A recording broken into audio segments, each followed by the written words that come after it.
Live from Vancouver, BC, a battle of the Wild Wild West, the Riders and Lions on the CFL Live. Hello once again, everybody. It's a happy little triumvirate. Dunnigan, Duthie, and Schultz with you once again. And tonight, again, we're trying to find out which BC Lions team is going to show up. Is those road warriors that have gone undefeated on the road, or the home team that's looked, well, kind of miserable so far? Chris, what is the deal? Two really different teams for the Lions so far. Well, in the normal world of football, you're supposed to play better at home. The BC Lions are 1-2 at home. They're 4-0 on the road. So the question is, which team's going to show up? You know what? I think the 4-0 team is going to show up tonight. Bottom line, Saskatchewan cannot stop a good running attack. BC Lions have a great running attack. They're going to grind this game out and win the simple way, running the football right at Saskatchewan, James. Now, as we mentioned, Reggie Slack back, at least on the sidelines for Saskatchewan. He'll be the backup. Will we see him tonight, Matt? Well, Cal Murphy has told me that if Steve Sarkisian gets into some problems last 3 out of 4 weeks, he's thrown a pick for a touchdown. If he continues those type of ways, look for Reggie Slack to get some playing time on the road. It's certainly much easier for Cal Murphy to insert Reggie Slack on the road than it is at his home field at Taylor. All right, folks, enough talk. Let us play some football. Grab your favorite beverage. Place yourself in your favorite spot on the couch. It's football time from Vancouver. Kickoff coming right up.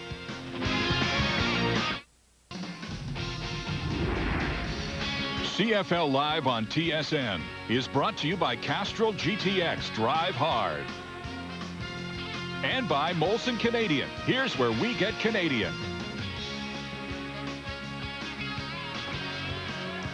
Tonight, two teams coming off huge wins in Week 7. The Roughriders are in the battle for third in the West. The Lions are scrapping with the Stampeders for first place. The Lions need a positive showing on home turf after back-to-back losses here at BC Place. The Lions had a team meal to simulate their routine on the road. They're 4-0 away from BC Place and just 1-2 back here. Saskatchewan coach Cal Murphy was beaming after last week's critical win over Edmonton. The Riders have new hope after an all-out team effort last Friday in Regina. Murphy goes after his 99th CFL win here tonight. A lot of people didn't give him credit, but Greg Mons has 23 years of coaching experience. He's coached under the great Frank Cush at Arizona State. He coached under Bump Phillips at Oklahoma State. He has won 9 of the BC Lions' last 11 games. The Lions are 11-2 when you look at the success that Mons found for the team late last season and the 5-2 start to this year. Anderson ready to kick it off for the BC Lions. Mayfield is deep, and Mike Saunders as well, along with Kennedy Nikiasen. So the Riders have 3 deep for the opening kickoff at BC Place. We'll find out if the Lions can roar at home tonight. Well, they need a big performance in front of their home crowd. That's no question about it. Lost their last 2 games, like you mentioned, and they have to come up with a solid performance in front of their home crowd. They're playing well on the road. No one will question that. 4-0 on the road, but need a big one here at BC Place. And we're underway. Mike Saunders back at his 20-yard line. Nice return brewing for Saunders if he can turn the corner here. And Lockbaum tracks him down and makes the tackle. Tonight's starting lineups for Midas, Carcare the way it should be. Rider quarterback Steve Sarkisian gets his 5th start. Last week he hung in for his 2nd victory. Sarkisian has a superb running back in Mike Saunders, no doubt about that. And the O-line has been patched together but playing rather effectively for Saskatchewan with James Monroe back in the center of things. Not bad numbers for Steve Sarkisian until you go to that last category, interceptions. Too many of those, and he'll be the first to tell you that. Riders begin with decent field position. First down just outside the 40. Little play action fake. Sarkisian puts it up. And on the far side, they say no catch. Narcisse had his hands on it, but couldn't squeeze it. Defensively for the BC Lions, the 3 up front are led by Dave Chaters, who has 1 sack on the season. Paul Lacoste, a middle linebacker, leads the team with 31 tackles. And in the secondary, the best halfbacks in the league is Dale Joseph at this time. And then you got the wrecker and the stinger, Roger Harper and Raphael Robinson. Joseph really is underrated in a lot of ways, isn't he? Very much so. He's talking to the coaches, and it's tough to find who is the hottest halfback so far this year. And Dale Joseph names keep coming up. 2nd and 10. Sarkisian won't get away this time. Wrapped up and dragged to the turf at the 35-yard line. Johnny Scott was there, number 72. Well, I found it interesting in the first series of the game for Saskatchewan. They go to 2 passing plays in the first series. The first one incomplete to Don Narcisse, and then play action to Steve Sarkisian. The reason that teams will do that sometimes is that when you have a great game running the football, you know that the opposite team you're facing the next week is watching that film. When they see that film, you come in with a couple play actions early just to see if you can surprise them, and didn't surprise the BC Lions. Paul McCallum had the game-winning kick last week, a field goal from 52 yards. First action tonight, a punt stepping across his 25, and Jimmy the Jet Cunningham waits at his 30. He had a great return week for BC in Hamilton. Starts off well here, out across the 40 to the 43. 14 on the return. Damon Allen put on a masterful show a week ago in Hamilton, hitting on 71% of his passes for a couple of touchdowns. He's got great receivers, and he's got Robert Drummond in the backfield as well. And up front, the O-line has played well. Jamie Terrace hasn't missed a beat at center since moving over from his guard position. He really has played well, Jamie Terrace, and the quarterback needs the safety, or excuse me, needs the center if he wants to have any success to be playing well, because the center controls things on the line of scrimmage for the quarterback, calls all the blitzes, and makes sure he doesn't get hit in the head too often. Lions begin with a first down near the 35, and they keep it on the ground. Not a big surprise. Defensively for the Saskatchewan Roughriders, they're led up front by Neil Smith, who is currently 3rd in the CFL with 7 sacks. Ken Benson adds some veteran stability to the linebacking core. And in the secondary, Curtis Gallick broke the goose egg last week with the team's first interception. That was in the first series of the game versus the Edmonton Eskimos. So Drummond gets a couple. It'll be 2nd and 3. Lions at the 46-yard line. No score. It's early. In quarter number 1, here's the heat on Allen. Stands in and fires. Tipped and almost intercepted. And it is picked off by Ali. He had 2 chances to catch it. We'll check the infraction because there's a flag down. Saskatchewan was going with the safety blitz. Bomadeli Ali comes up with a tip drill interception. Holding. British Columbia 64. Decline. First down, Saskatchewan. The holding on Mo Eloanibi is going to be obviously wiped out. Here comes the safety blitz from Curtis Gallick, number 25. Damon Allen sees it. It's picked up by Robert Drummond, so he has lots of time. But you see Willie Pless getting his hand on the football. That started things off, and Bomadeli Ali finished it. 3rd interception of the season for the Riders, who had a big goose egg up there as they started against Edmonton last week. So Ali comes up with a big play.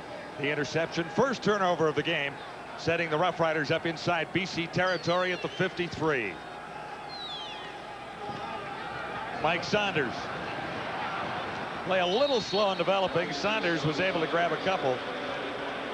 And Smith was there to apply the tackle. Great game that Mike Saunders had last week. 164 yards. And you look at that average, 6.1 yards per game.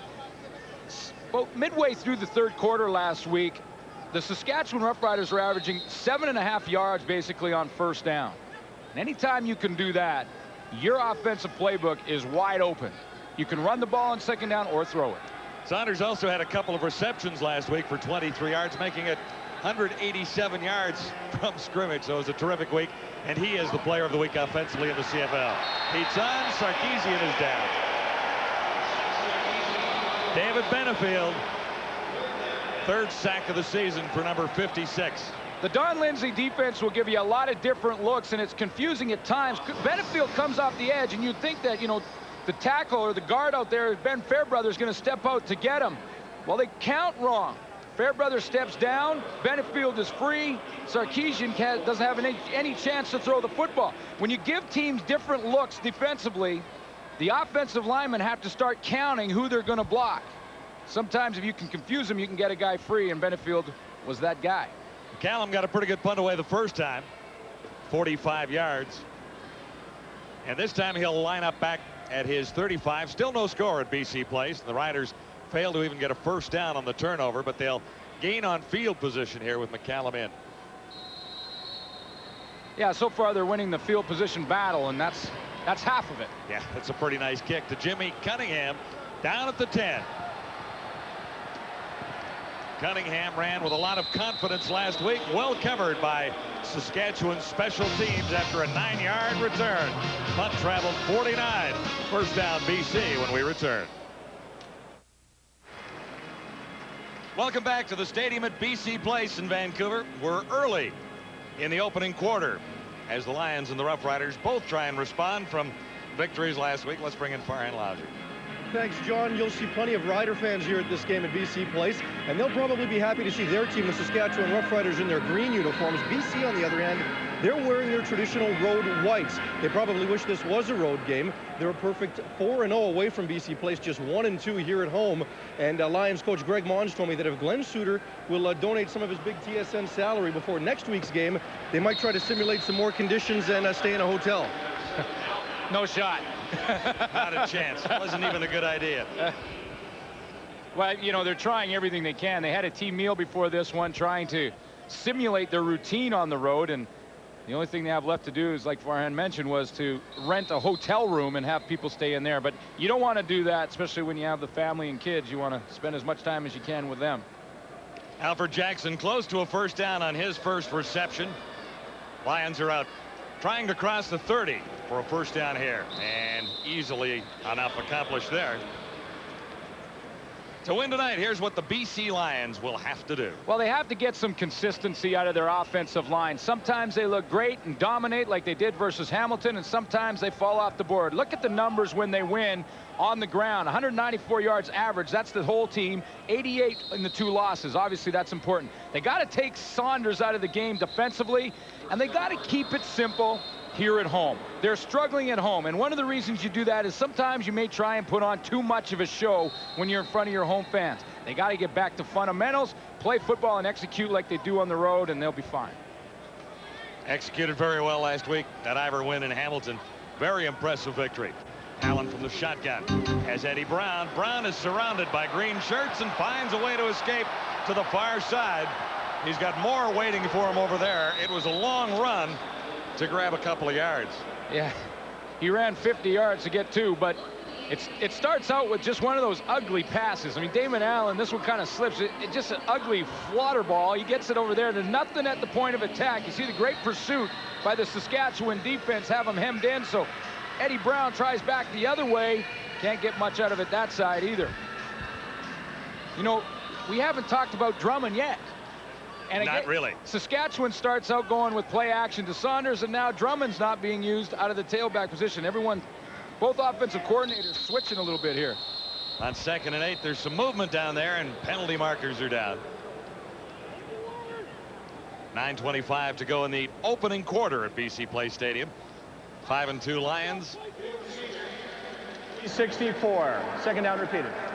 Against the 2-5 Saskatchewan Roughriders. Mo Elowanibi has struggled a little bit in the last series for BC. Got the holding call and just got that penalty as well. And Mo Elowanibi has played all season with a slightly separated shoulder.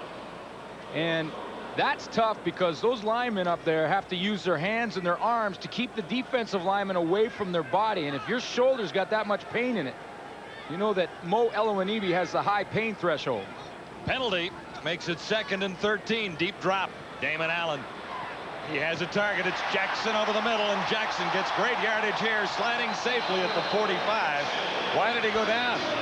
Well, I'm a little surprised that he did slide down. He made the nice catch, and I thought he was going to make a move at the point of attack, but obviously thought that he was being hemmed in and took the gain. A good throw by Damon Allen. He's got the passing lane up front. You see there's no pressure from the Saskatchewan defense. Damon Allen has a coffee back there before he delivers the throw, and then just a little bit of a surprise right here with the slide. I mean, 3-man rush for Saskatchewan, so obviously they're outnumbered. I mean, there's 1, 2, and just 3, but look at the passing lanes for Damon Allen. After a 38-yard gain, a 2-yard gain for Robert Drummond.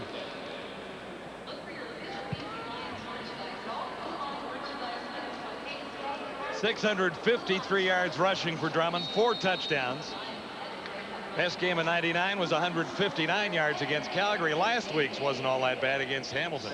Oh, yeah, he had a great game. And then when Mark Dora came in, he also played well, replacing Robert Drummond when he had that ankle injury. He still has a bit of a tender ankle, but not enough to keep him out of the lineup.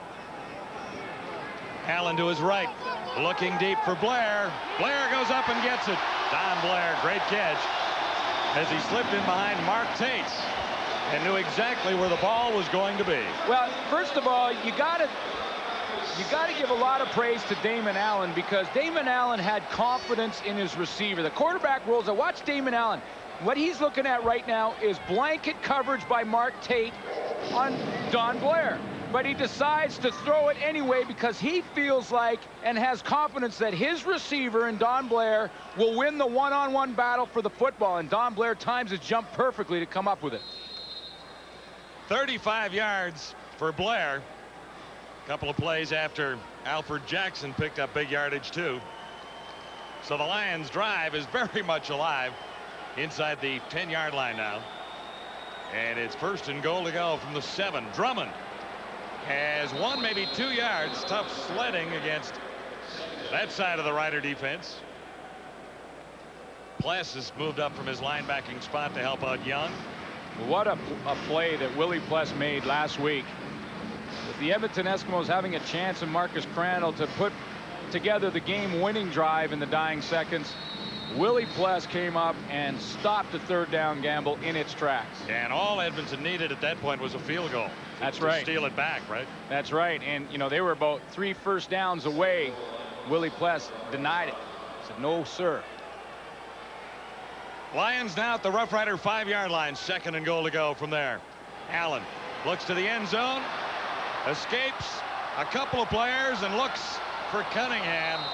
A little too far for Jimmy the Jet. He couldn't fire up fast enough, and there really wasn't any end zone left. No, and he threw it out there so that maybe only Jimmy the Jet could come up with it, and it couldn't be intercepted because he was also covered. But pretty good pressure by Arkel Trulak off the edge. That flushed him out of the pocket.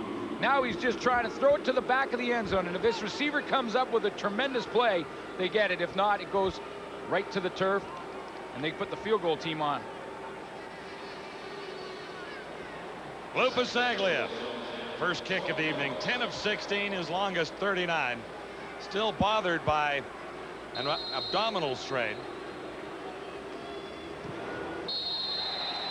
But no problem for Lou there, as the Lions are on the scoreboard first at BC play. Nice drive for Greg Mons. The Lions have 3, the Riders 0. We're getting ready for a doubleheader on Adidas Friday Night Football. Toronto versus Montreal kicks it all off, 7 o'clock Eastern. Then Glenn and I will watch that at Commonwealth and get ready for Hamilton versus Edmonton, another key game. So Matt Dunnigan, Rod Smith will be in Montreal for Game 1 tomorrow night on doubleheader Friday. Saskatchewan down 3-0, beginning at the 35, 1st down. Sarkisian onto the cover, and he has Mike Saunders with a lot of room to spare. Saunders ran by 1 Lion defender at the 40-yard line. Biggest play of the night for the Rough Riders. Covers 35 yards. Mike Saunders gets outside leverage on the man who's trying to cover him, and that was Keith Franklin. He gets outside of him. Keith Franklin doesn't keep leverage to the outside. Saunders gets out there, picks up that little pass, and takes off running. Some kind of speed on Franklin, though. He was beaten and caught up to make the tackle. So after a 38-yard gain, Saskatchewan at the 40-yard line of the Lions, and Saunders never even got started. Johnny Scott made the tackle. He was there, ready and waiting. Well, for Saskatchewan to win this football game, first of all, I think they have to have success on 1st down, just like they did last week. Last week, 7.1 yards on 1st down. That's huge success. You can get that done, you're going to win a lot of football games. They got to force some turnovers. Their first 2 interceptions of the season last week, and that led to 10 points, and it was enough for the victory and overcome the distractions. Of course, Reggie Slack is back in the lineup on the sideline. They have to overcome any distraction that might be. Sarkisian is picked off. Carthon has another interception for the BC Lions and is still going. Broke away from another tackle, and finally it's Sarkisian over to make the stop. What a great return by Reggie Carthon after the interception, and another costly interception for the Roughriders quarterback Steve Sarkisian, his 11th of the season. Here they are right here. Here they are coming across the middle right here. And watch the break on the football by Reggie Carthon.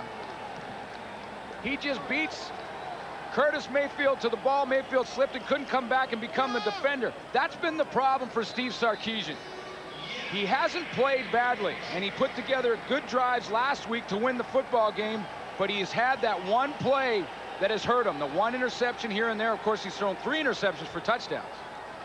Allen on first down after the turnover, looking to the corner, and he just missed Don Blair. Coverage supplied by Todd McMillan, and the fans here want a penalty. On the sidelines, if Sarkisian falters tonight, Reggie Slack back in the lineup and waiting. He's listed as number 2. Cal Murphy says he wouldn't hesitate to go back to him in spite of all Slack's problems in the last couple of weeks. Well, Reggie, according to him, is ready to play. I don't think I will play tonight. Obviously, it's going to be a matter of how Steve is doing. But when you talk to Reggie, he'll say, you know, I'm ready to go. And like you mentioned, John, Cal has mentioned that he will be in the game should Steve Sarkisian not get it done. Now, Sarkisian over the last couple of weeks has had the opportunity to make mistakes and come back and battle through them, and he may not get that opportunity tonight. Here's Allen. Down the other side for Brown, and he missed the target that time. Tate was covering, and he got a little backup help there from Douglas Kraft. Well, Damon Allen hasn't had a lot of success throwing the ball deep. Just that one to Don Blair that they've caught, but they've tried to go deep a couple of times to Don Blair and to Eddie Brown. It hasn't worked. But what it does is it stretches the defense. Now they get on their back pedal. They got to turn their feet and get back there and get that deep coverage. Joe Paopao knows as the game progresses, that could pay dividends, because then you can come back, open up the underneath patterns as the game goes on, and get some more receivers involved. Lupasagli is in his second try of the night from 12 earlier, and he's got this one with 4 inches to spare. So the Lions, back-to-back field goals, have a 6-0 lead on the Riders. Rider coach Cal Murphy feeling a little more comfortable with Reggie Slack back in the lineup, and he got a call from Reggie last week, and that's basically where they've taken it from there. I guess it's about 2 weeks now since he called me, and after that phone call, you know, I told him at the end of the phone call, I really felt good after him calling, because things were different, and it was like a load was off his mind, and to me right now, I'm happy he's back, and as far as I'm concerned, he looks good at practice, but I don't think there's anybody that knows people that have had a problem or whatever. Somewhere in their lives, they can't be happier than when somebody recovers from something, and everybody's pulling for him. So Slack on the sidelines, Sarkisian in the ballgame making his 5th start tonight, and it's a struggle for Sarkisian right now. 1 of 4 for 35 yards and 1 interception. Yeah, and you have to wonder if he is looking over his shoulder now with Reggie Slack on that sideline. Of course, everyone wishes Reggie Slack well in his recovery, but you got to wonder how it will upset the balance of this football team at this point. Riders trailing by 6. This is 2nd and 10. Sarkisian stands in and fires one right on the money.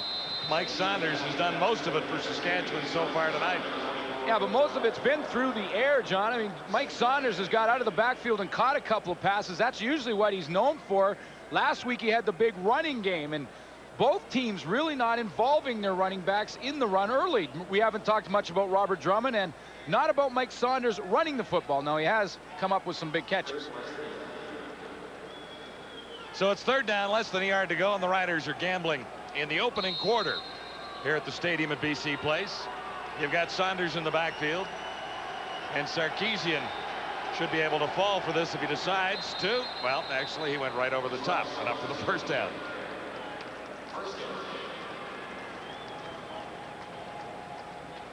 Well, you know, those kind of plays are just get down and get low. And Steve Sarkisian told me before the game that he really enjoys playing against Johnny Scott. Not only because he's one of the best in the league at his position, and players love to play against the good players because it's a challenge, but also because Johnny Scott never stops talking. And they're, of course, nose to nose because Scott's right in the middle. So Scott's talking to Sarkisian, and that gets him fired up, and he loves it. They have a lot of fun. From the 46, Riders first down. Sarkisian with time, and Farthing had to go high to get a hand on it, couldn't bring it down. So not even a near miss there. Well, this is where you start to question, what is Steve Sarkisian thinking? He's been struggling in this football game. Last week had a good enough game to win it, but he did have a couple of bad plays. Think of the Doug Peterson interception for a touchdown. You know, now Reggie Slack is standing over there, and Cal Murphy won't hesitate to get the hook out. Slack says he's ready. Murphy thinks he is as well. 2nd and 10, Saskatchewan. Here's the heat. Sarkisian read it well, had Mayfield, and Mayfield flat out dropped the football. Not the quarterback's problem. No, this one should go down in the stats under number 89. I thought Curtis Mayfield had a great game last week in that win versus Edmonton. He was playing very aggressively. You see him come back to the football like he should. He just doesn't finish the play. He's going to be in an interesting matchup all game because he's lining up primarily against Dale Joseph for the BC Lions. And we talked earlier in this game about how well Dale Joseph has been playing. So we'll watch and see if Curtis Mayfield can shake him. Roughriders have to kick it away again, and Jimmy the Jet waits at his 20-yard line. There's a beauty from Paul McCallum down to the 21, and here's the Jet ready for takeoff. Grounded early.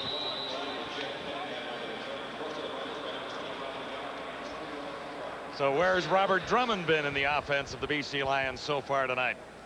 3 carries for 7 yards. Not involved enough. You know, Robert Drummond needs to see the football handed to him at least 20 times in the game, and that's what has brought the BC Lions success when they do win. Robert Drummond is the key to that. So Joe Palpel starts the game trying to switch it up a little bit and stretch that defense, going deep a couple of times, and I wouldn't be surprised at all to see him go right back to his horse and Robert Drummond. Alfred Jackson comes to the near side. There's 2 receivers split to the far side of the field on first down BC. Drummond got the ball, bobbled it, and it bounced right back into his hands. Rather, Mark Nora, the carry there. He had a good week last week too, blocking for Drummond and also carrying the ball himself. Yeah, this is Mark Nora. He is carrying the football pretty well. He says to me that he's concerned more about his blocking than running. He got the lucky bounce there. Absolutely. And a 6-yard gain. Yeah.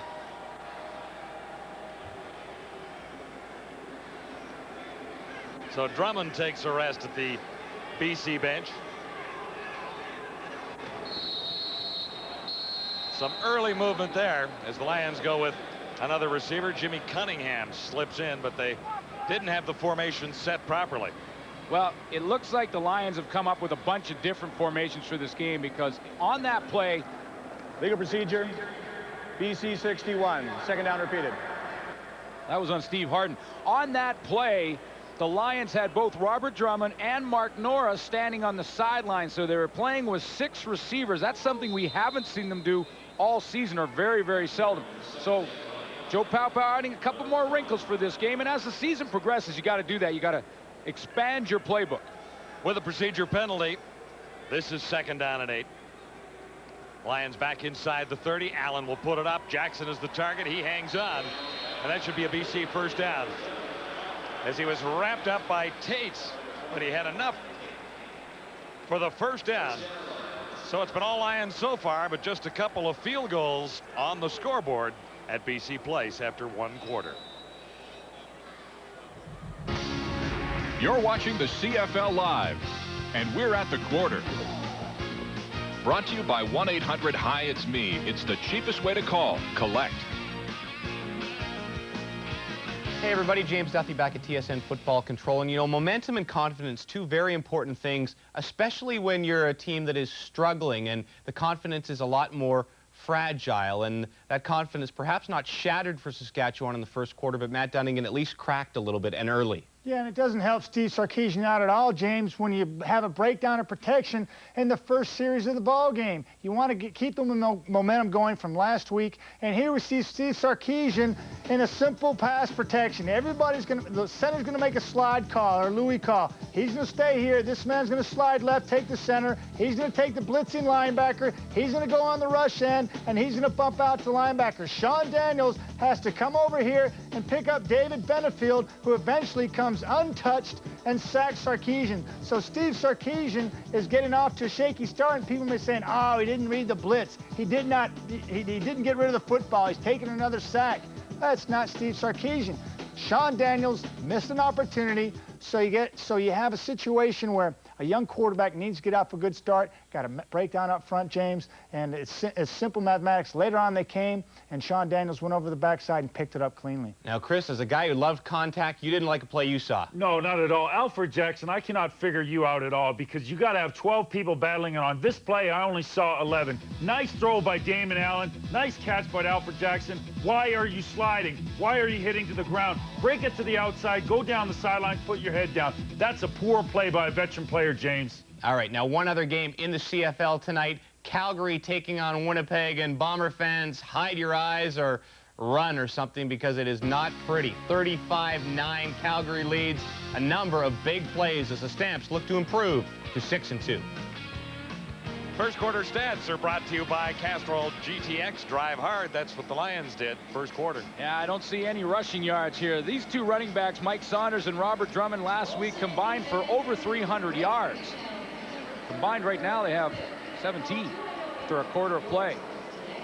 Time of possession favors the Lions, and they won the field position battle, so all we have on the scoreboard right now, 2 Louis Pasaglia field goals, a 6-0 Lion lead. First and 10, BC at the 40. Allen to his left, near side, has Jackson off his knee. Had one bounce straight off his knee. Yeah, it looked like Alfred Jackson turned away before he had caught the football, and you got to concentrate and watch it all the way in. It's a fundamental mistake, but I think that Alfred Jackson looked up to see where the hit was coming from a split second before the ball arrived. It didn't go off his knee. It absolutely hit him right where it should have. In the number. In the number. I didn't think it could bounce that hard off the tum-tum. Second and 10. Allen looks deeper this time, and it's knocked down. Tate got a hand on it, I believe, number 29. Well, I am really shocked that Robert Drummond has not been involved in this offense. I mean, 3 carries. 3 carries in the whole first quarter, and then this series, no chances again. I mean, and there's some formation where Robert Drummond hasn't even been on the field. That old saying, how's that old saying go? Is it, if it's not broke, don't fix it?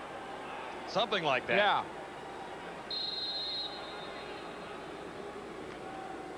Pasaglia. Short kick. Not much of a chance for Mayfield to play it. Pretty good opportunity to see flags on this play. And they're everywhere. A 28-yarder from Lou Pasaglia. The Riders will have good field position when we return to CFL Live. Grey Cup's coming to town November 28th here at BC Place Stadium. Here's Farhan. Joining me now is Jack Farley, president of the Grey Cup Committee. And Jack, how are preparations for this year's big game coming along?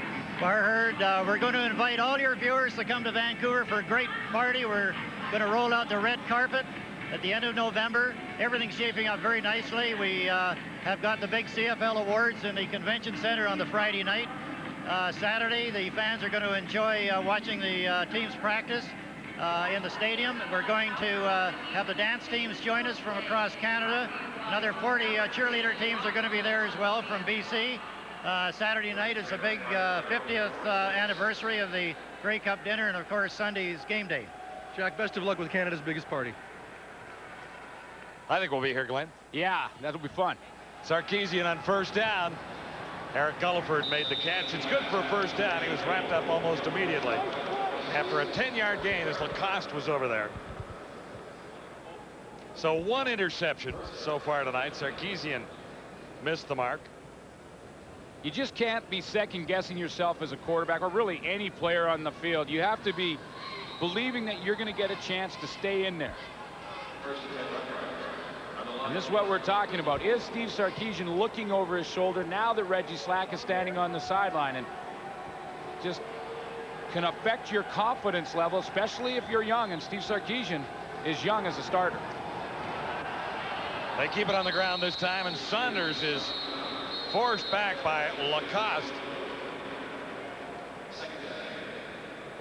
Lacoste was defensive player of week 7. He had an outstanding game. Talk about guys who are playing hurt. Paul Lacoste has played hurt for 3 games now. He hurt his elbow. It was the funny bone, but it wasn't really that much fun about it. No, he wasn't smiling about it at all. There was no fun involved, but he kept in there, stayed in there, and he's played with it. See, that right elbow is padded up, and he's played well. 2nd and long. Sarkisian to his right. Got a block, throwing on the run, and he has Mayfield. They call it a catch inside the 25. So Mayfield makes up for one earlier, and Sarkisian looked very sharp on that play. Well, he looked sharp. He threw the ball on the run, and he makes it look very easy. He's going to move the pocket around, roll to his right. This is not easy to do. You're running full speed coming towards the line of scrimmage, and that's pretty accurate of a throw to get it right in there, because Reggie Carthon, who already has an interception in this game, wasn't that far off Curtis Mayfield. 29 yards for the Riders. Now inside the Lions 25. At the 23, first down. Saskatchewan 3 receivers to the far side. And well read by the BC Lions. Saunders was wrapped up immediately by Herman Smith. This was one of the formations that Saunders had a lot of success with last week. It's the tight end formation where an extra offensive lineman comes in the game, Rob Lazio, and they play with the fullback, Sean Daniels, up as a tight end on the line of scrimmage. Last week, it was a big reason for Mike Saunders' success, but obviously the BC Lions saw the game film and have a plan for it. And vice versa. In watching Robert Drummond and the 2 great weeks these running backs had last week, so far, they haven't had anywhere near that kind of success tonight. Saunders has no yards on 4 carries. And the Lions still have that 6-0 lead on a couple of Lou Pasaglia field goals. Talking to Saunders before the game, and he said that I asked him when the last time he had a game over 150 yards, and he really was hard-pressed to remember. He was thinking, you know, I know there's not been one this year. Let me think back to last year, and he's pretty sure there wasn't one last year. And I said, well, you know, you guys know when you have the big game. And he said, you know what? It was 2 years ago, 1997, when he was traded from the Argos to Saskatchewan for a couple of draft picks about midway through the season. His first game was in Taylor Field against the BC Lions. He had 169 yards. You remembered all of that? Well, we were there. We did that game. We talked about it before the game. From the 25-yard line, 2nd and 12, Saskatchewan. Sarkisian looking to the far side. He's got a man open, and he's got the touchdown. Curtis Mayfield, 25 yards and the touchdown. The Riders are back to even. And it looks like Curtis Mayfield is back as well, coming off the heels of a pretty good game against Edmonton, where Mayfield was involved early and often, had 7 catches last week for 72 yards and a touchdown. Curtis Mayfield is the deep threat for the Saskatchewan Roughriders. On the other side, Dan Farthing does the possession-type patterns, and this is what Curtis Mayfield does best. He goes long. Back-to-back nice passes for Sarkisian, who struggled a little bit early, but now has thrown one to Mayfield, a 25-yarder. And McCallum is in with Sarkisian holding. This for a 1-point advantage early in the 2nd quarter. McCallum nails it through, and the Riders have a 7-6 advantage in the BC Lions, who had some early chances earlier, but then settled for field goals.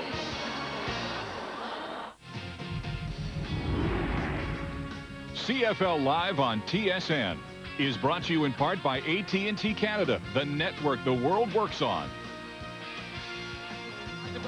talked about Curtis Mayfield as a speed guy, but watch the inside move when he goes back to the corner. Curtis Mayfield on the touchdown also shows us he's got a little shake and bake. There's a little post move there. Reggie Carthon bites. Mayfield back to the corner for the touchdown. Mayfield, 2 catches on the drive, and that for the touchdown from 25 yards out. He dropped one earlier, but he has the Riders in the end zone.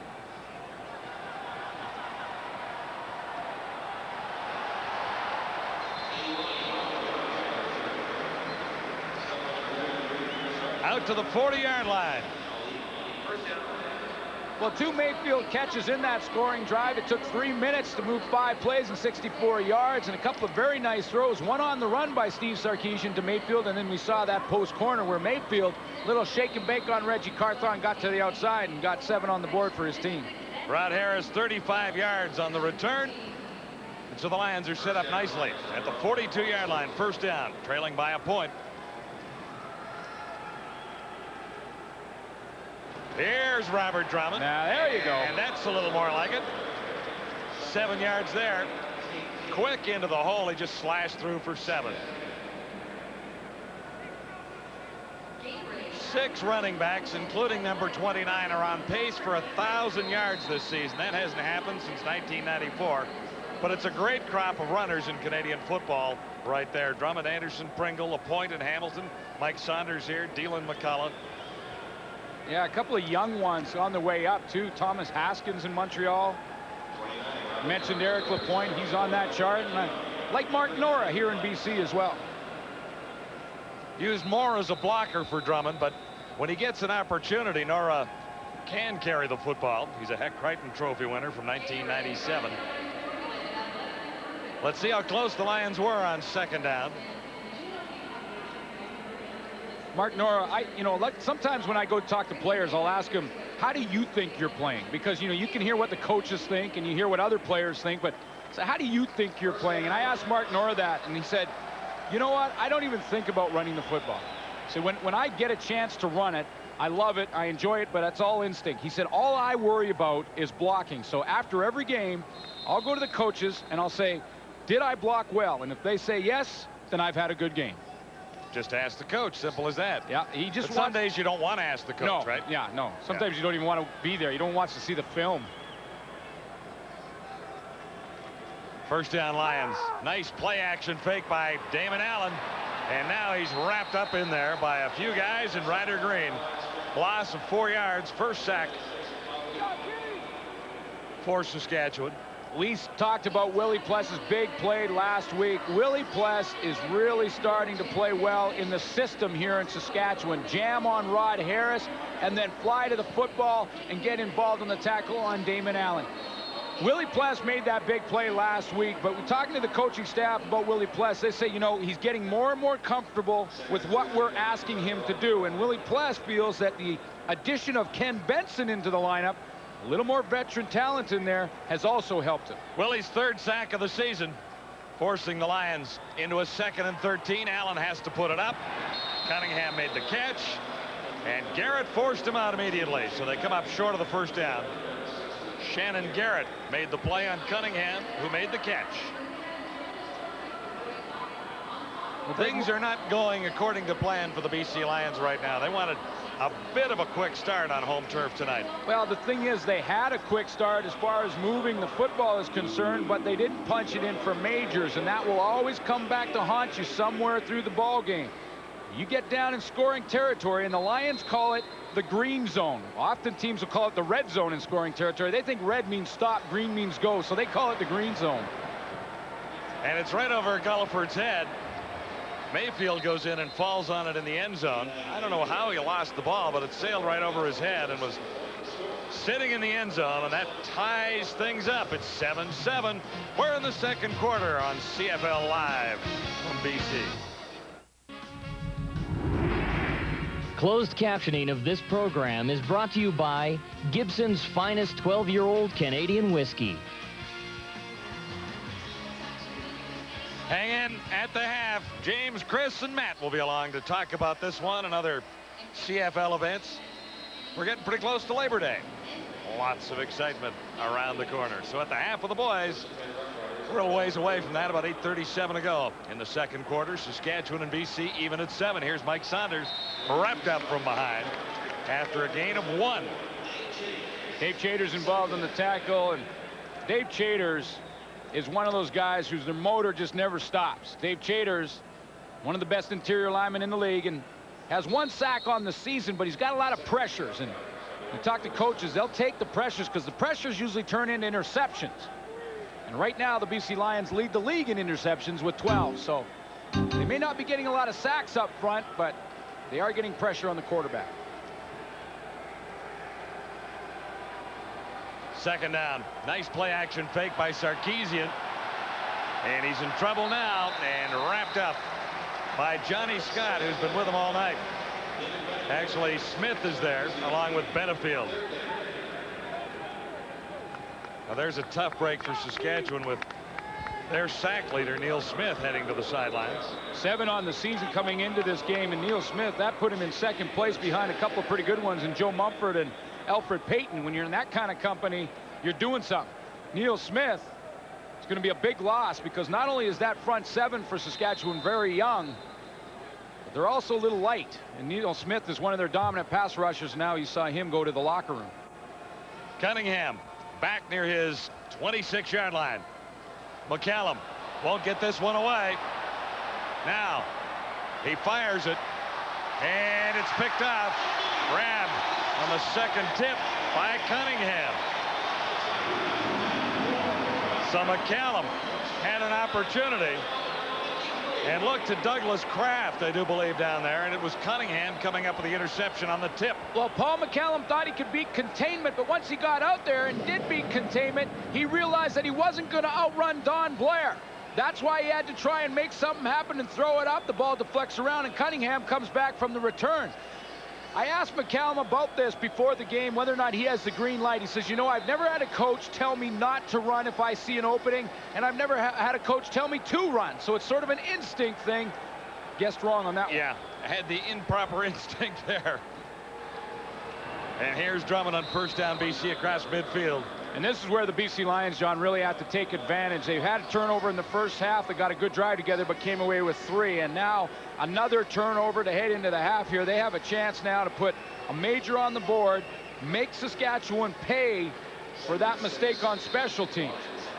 Couple of turnovers by the Riders, 2 interceptions. Sarkisian takes 1, and McCallum takes the other.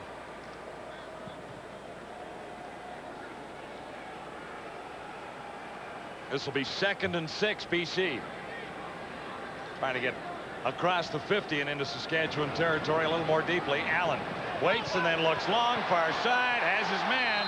No, Jackson couldn't hang on. It was on the money, and Alfred Jackson, who made sensational catches last week, couldn't hang on. Yeah, but it was a good play, John, by Douglas Kraft on the outside to catch up. Jackson just going to head right down the sideline. Now, he beats Douglas Kraft initially, but watch how Kraft doesn't give up on the play. See how he still runs after the ball, and I think he distracts him just there with the left hand. That distraction was enough to cause Alfred Jackson to drop that football. So the Riders get it back right away. Gulliford and Curtis Mayfield are back. This is Gulliford. Not much on the return. He gets out to the 21-yard line. 11 yards, actually, after a 43-yard putt. So the Riders have tossed up a couple of interceptions, but it hasn't been all that costly as yet. No, it really hasn't. And the BC Lions haven't capitalized when they've had those turnovers. So Cal Murphy breathes a bit of a sigh of relief because he doesn't get stung by the turnovers. And he's got to like Steve Sarkisian coming back after a turnover early in the game and putting that drive together with the 2 Curtis Mayfield catches. Yeah, they were really nice passes, right on the money to Mayfield. 1 for the 25-yard touchdown and 1 to set it up. And that's why you got to look at Cal Murphy and say he has to have concerns as to when he is going to pull Steve Sarkisian out of the football game. I mean, do you wait 2, 3 bad drives in a row? Sarkisian had a couple, left him in another series, and all of a sudden he put one on the board. Fake the run, and Sarkisian to his left. And fired that one way out of bounds. Narcisse hasn't caught anything tonight.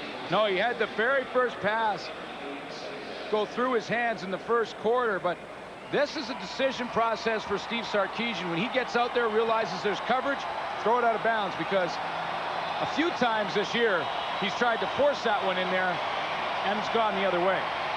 And that's the long throw. I asked him about the Doug Peterson interception last week because I saw him the next day after the game, and he said, he shook his head, said, I don't know why I did that, but I tell you one thing, I won't do it again. Riders did come back and hang on for victory last week. Sarkisian decides to take off, and he'll eat this one. Paul Lacoste grabbed him and rolled him into the turf. Third sack of the ball game for the BC Lions. The loss is 4 yards.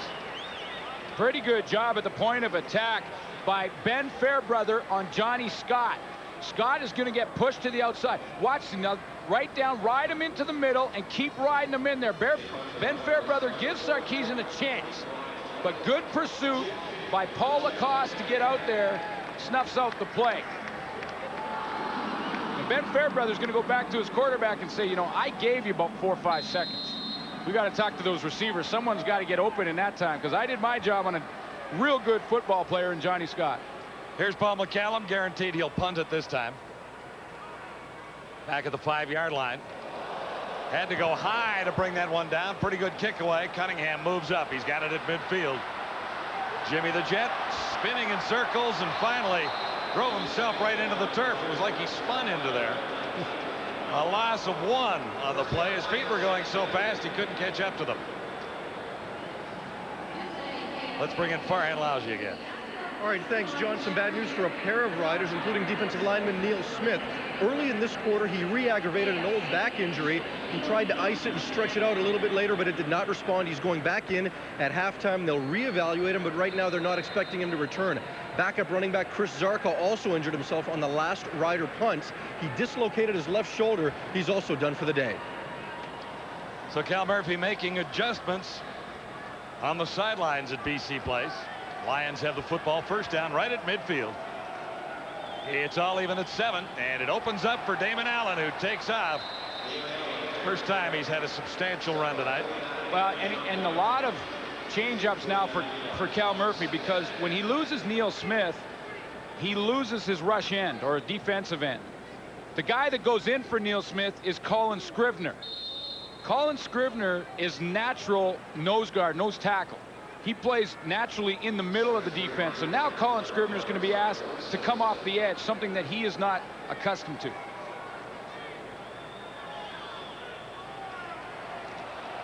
Second and 2, and penalty markers go down as Drummond has what would appear to be enough for the first down. Rich Young jumped offside, tried to get back, but I don't think he did in time. So BC Lions will likely take this offside and take the 5 yards rather than the 2 gained by Drummond, although it wasn't enough for the first down. Saskatchewan, 49. You had it right on the money there.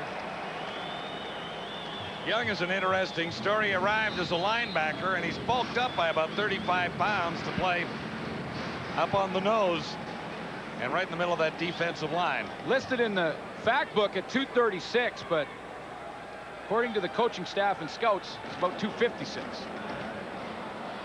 Drummond has hard yardage up the middle. Gain of about 4.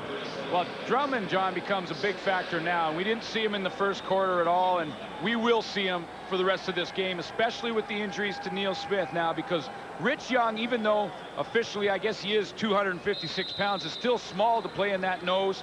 Then you got Colin Scrivener playing a little bit out of position, Michael Lawson, and really only his 4th game of the year, so very young up front and not real big. And all of a sudden very thin as well, because Scrivener comes in relief sometimes just to give some of those guys up there a little breather. So here's Allen on first down, and he has Robert Drummond. Drummond with a nice move. He's down to the 25, wrapped up by a couple of Green Riders there, including Willie Pless. 3 minutes till halftime. It's all even, but I don't think it's going to remain 7-7 for long. Having a good time at the stadium at BC Place tonight. Lions and Roughriders at the half. James Duthie, Chris Schultz, and Matt Dunnigan will analyze this opening half for you. Chris Schultz will be talking probably about the fact that he wants to see more running, and Matt Dunnigan will be talking about the fact that, no, he likes the passing. Yeah. But Chris will talk about the O-line. And when you match this O-line up for BC against the Saskatchewan defensive line, it's a mismatch, isn't it? No question. When you average the weight of the offensive line in BC, it's about 30 pounds heavier than the current defensive line for the Saskatchewan Roughriders, and 30 pounds across the board. When you look at Big Dan Payne, number 57 there, Dan Payne, his nickname is Mountain. Yeah, you got to pack a lunch if you're going to walk around Dan Payne. Yeah, that's a cab fare. Lions with a first down and threatening to hit the end zone for the first time tonight. Set up at the 25-yard line. Allen has been close for field goals, but has an opportunity here if he can get this pass away. Allen and living, throwing, easy touchdown, Robert Drummond. Another 25-yarder, and Drummond was wide open as he came back to help out the quarterback. How important is it to have a veteran quarterback running the show for you? Watch the poise from Damon Allen. Nothing to the play side. Damon Allen, little play action fake. Now he gets flushed out early. He has to step up in the pocket by Michael Lawson. Look at the poise. Look out there. Okay, see Robert Drummond curl it up inside, throw it against my body, drop it in there. We got a touchdown. That's tremendous poise. That's what Steve Sarkisian is trying to learn. Well, he doesn't have quite the athletic ability of Damon Allen as far as buying that little bit of extra time. And he's a little shy in the years experience department as well. Too. Who's having a better year than Damon Allen? Well, I don't know that there's a quarterback out there that is. I mean, Damon Allen, I think, is playing as good as I've ever seen him. 12 touchdown passes. He's only thrown 4 interceptions, and the happy logger here at BC Place is up and down. The Lions are on top by 7. Well, you saw the good rush initially when Michael Lawson beat Steve Harden, but Harden keeps back at it because he knows with the athletic ability of Damon Allen that you alluded to, John, that you always just can keep working. You're going to buy him some time. Drummond picks up the touchdown. But when you know you got a guy like Allen that can run around, the offensive line believe in that, and they know that they may get beat initially, but if they get back and keep hustling, Damon Allen will probably make a miss, and they'll get another crack at their man.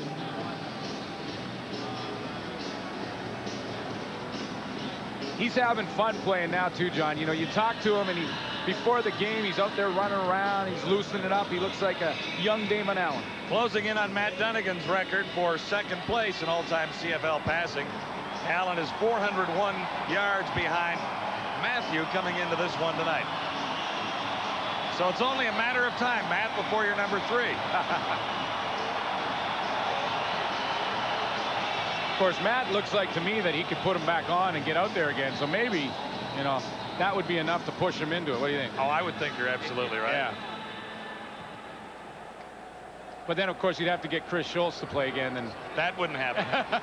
I don't think that's possible. Mike Saunders returning for the Roughriders. He's out to the 35. 20 yards on the return. Ron Lancaster is the all-time leader in yards passed. 50,535, and he's not coming back. Matt Dunnigan, second spot, and you see Damon Allen inching up there. 4:01 behind to begin tonight. Well, and I think, you know, if you're a CFL football fan or a sports fan for that matter, and you get a chance, there was 4 great names on that list right there, and great quarterbacks in the history of this league. And if you're a fan of sport, you have a chance to see one of them still playing here in the CFL, and you get a chance to see Damon Allen live, and that's, you know, he's a very gifted player and has been one of the best and is going to the Hall of Fame. Near side, Sarkisian. Gulliford made the catch, and there's a flag down. I didn't see the infraction. We'll check it out for you. 2:26 to go till halftime. Lions on top by a touchdown. It's 14-7 at BC Place. Quite the conversation going on as to exactly what this penalty was. And now we'll get our explanation. Forward pass interference, BC 56. First down, Saskatchewan. Away from the play, Glenn? A little bit away from the play is David Benefield, and David Benefield's role changed dramatically this year. In the past, he's always been a pass rusher. And now he is dropping. See, Damon Allen drops back, tries to get a jam on Mike Saunders, doesn't get the jam, so grabs onto the jersey.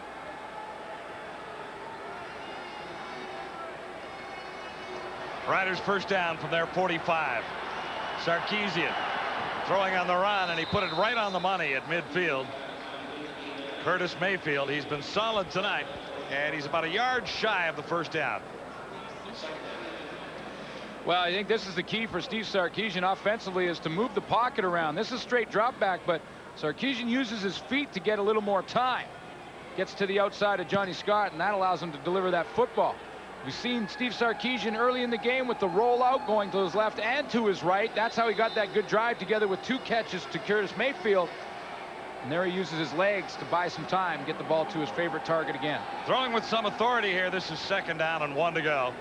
And Michael Saunders has the first down easily for Saskatchewan into BC territory. Time ticking down in the first half. 2:05 to go. 1 touchdown separating these two teams. Saunders, the player of the week offensively in Canadian football last week, with 27 carries for 64 yards plus another 23 yards receiving. 187 yards from scrimmage for Saunders last week, but he's got to pick up his game a bit to get anywhere near that today. Well, this will help a few more. On first down, as about 3. Stopped at the 50. Make that a 1-yard gain, actually. Raphael Robinson made the tackle on Mike Saunders, who's held to just 8 yards in basically 2 quarters of play. And Raphael Robinson has emerged as the leader on this defense. You see him checking out the calls right now. He gets the call for the defense from the sideline. He'll talk to them, and then he'll give it to everybody else on the field. Most dominant player on BC's defense last couple of weeks, Robinson. And Sarkisian takes a big hit as he unloaded far side. Benefield came in untouched. Sarkisian didn't see him coming. Well, quarterbacks have that imaginary clock going in their head, and they know they have to get rid of the football, because Steve Sarkisian couldn't have seen Benefield coming off the corner, but he realized that that time was up. And that clock was ticking, and the time bomb was wearing number 56 coming off the edge, so he knew it was there and had to get rid of that one. That's Don Lindsay, the defensive coordinator for the BC Lions. And Lindsay, of course, saying David Benefield, yeah, I mean, if they're not going to block you, just keep hitting him in the back of the head, and he'll feel it by the end of the game. McCallum got a high snap well over his head as it trickles back to the 20-yard line. Here come the Lions, and McCallum wisely heads to the end zone and surrenders a couple and tries to take a little time off the clock in the process. High snap.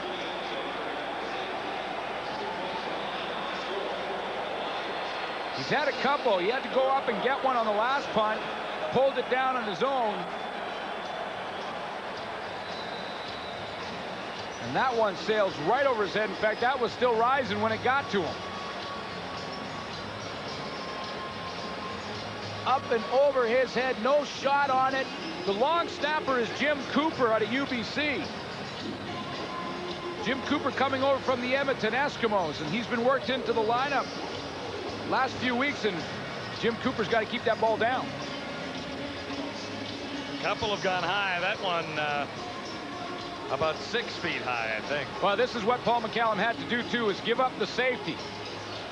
Wisely picks that football up, gives him the 2 points, and doesn't give up the bad field position, which would translate into either 3 or could translate into 7. So Jim Cooper go over there on the sideline and just practice a couple of long snaps and try and get that football down and just fire it into that net. On the option, the Lions decide they'll pick it up at the 35, first down. Here's Robert Drummond. And the Riders don't allow much there as Young's right in the middle of things. By the way, Paul McCallum can't take that net onto the field with him, so Jim Cooper practices with the net, but Paul McCallum can't take that net out there. Just for the high snaps? Yeah, for the high ones, no. He can't do that, so they'll have to leave the net on the sideline and just make sure they try and get it in the numbers to Paul McCallum. McCallum's having a pretty good season as a field goal kicker, hitting on 10 of 11, 90% so far. And of course, we talked about the game winner last week from 52 yards. He was cool as a cucumber there. Damon Allen feels the heat now, and he's down. Second sack by the Saskatchewan defense, and it's Willie Pless again, so he's got them both. Yeah, this time a bit of a stunt from the Saskatchewan defense allows Willie Pless to come around the corner. Here's Pless to the outside. Watch him loop around and get in the face of Damon Allen in a hurry. Willie Pless has a great instinct of reading that. See, Robert Drummond was trying to find him, but he couldn't get to Willie Pless to the outside. He got caught up in the mix. So Willie Pless gets to the outside. Robert Drummond is assigned to block any blitzing linebacker. That time he stepped up thinking Pless was going to hit that gap. Pless took it to the outside, hit a different gap, and was in the backfield. Damon Allen really didn't have a chance to get rid of him. We built this as a showdown for the running backs, and so far it really hasn't materialized after Saunders had a great week, and so did Robert Drummond. Well, it hasn't materialized yet. We'll take a look at what the two running backs have done to this point in the ball game.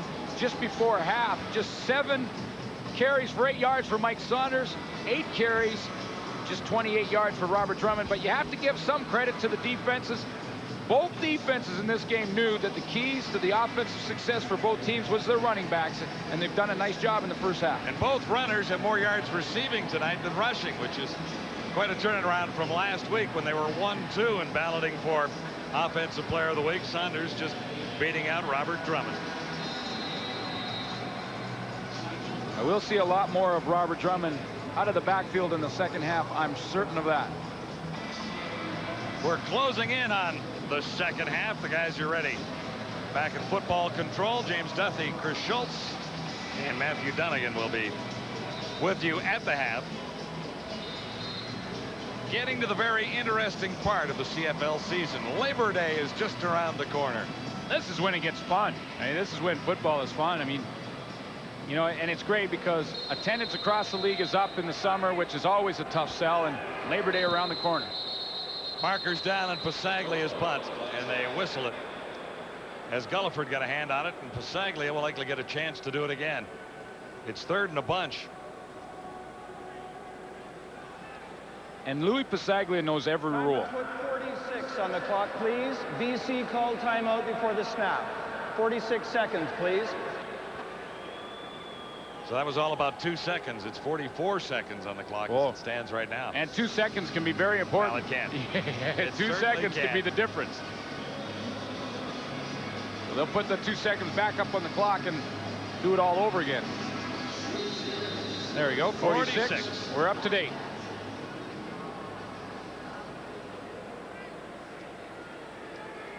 Pasaglia in his 24th CFL season.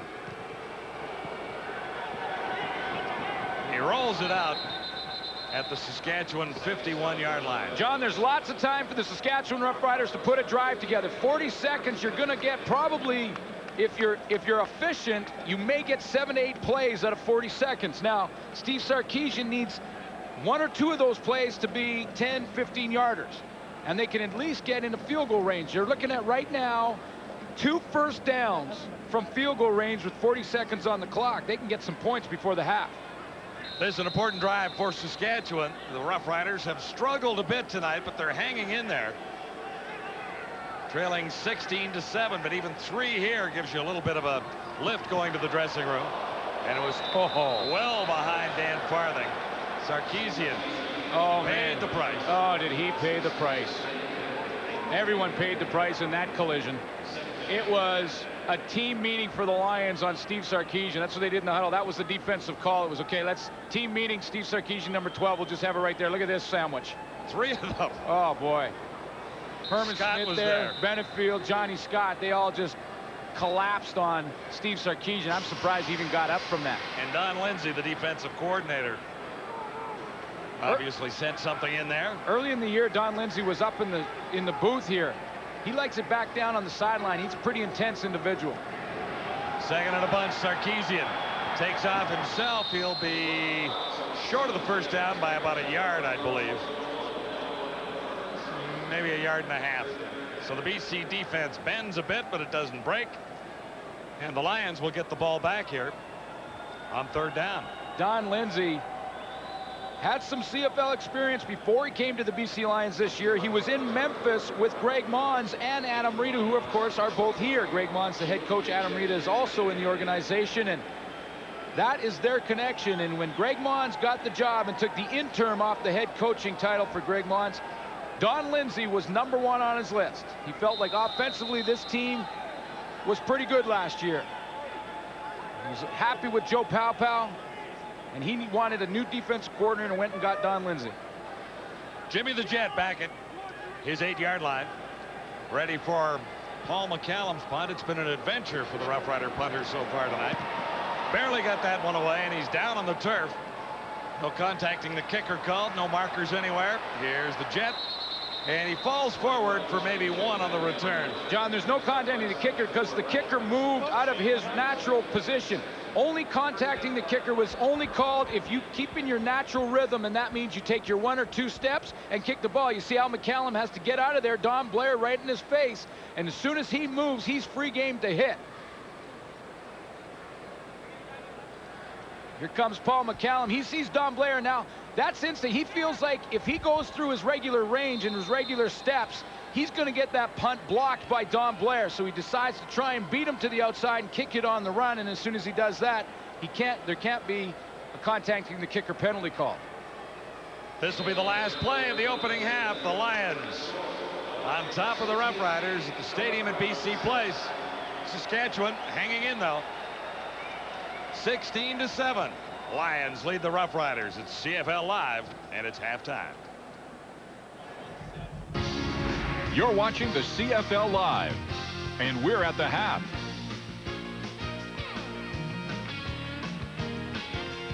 Well, that a little bit better for the BC fans who were waiting for their team to show them something at home anyway. They have a 16-7 lead. As for Saskatchewan, well, we talked earlier about a young quarterback's confidence and how they didn't help out Steve Sarkisian much in the first quarter with protection. But, Matt, they solved it at least for 1 drive anyway in that second quarter. Yeah, James, and Steve took it upon himself. And he used to struggle when I was playing. I used to get on the run, get out and around, and throw the football because you're in rhythm. This is exactly what Steve Sarkisian does. He gets out and around, he throws on the run, he doesn't have to worry about his mechanics, and throws a strike to Curtis Mayfield. Comes right back, is in the rhythm of his throwing, and throws another strike to Mayfield for a major.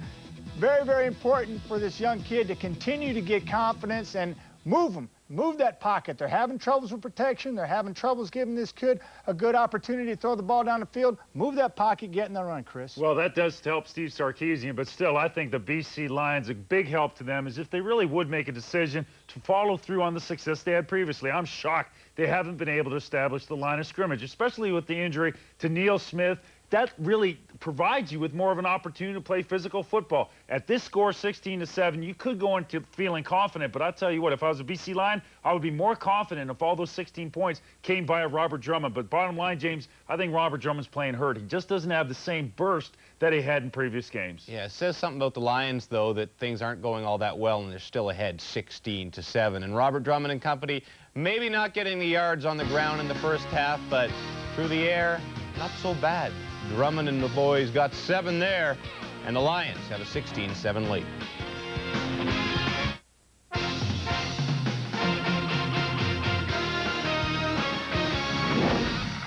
Welcome back. Well, Chris and I have been trying to tell Matt this for weeks. Quarterbacks are overrated.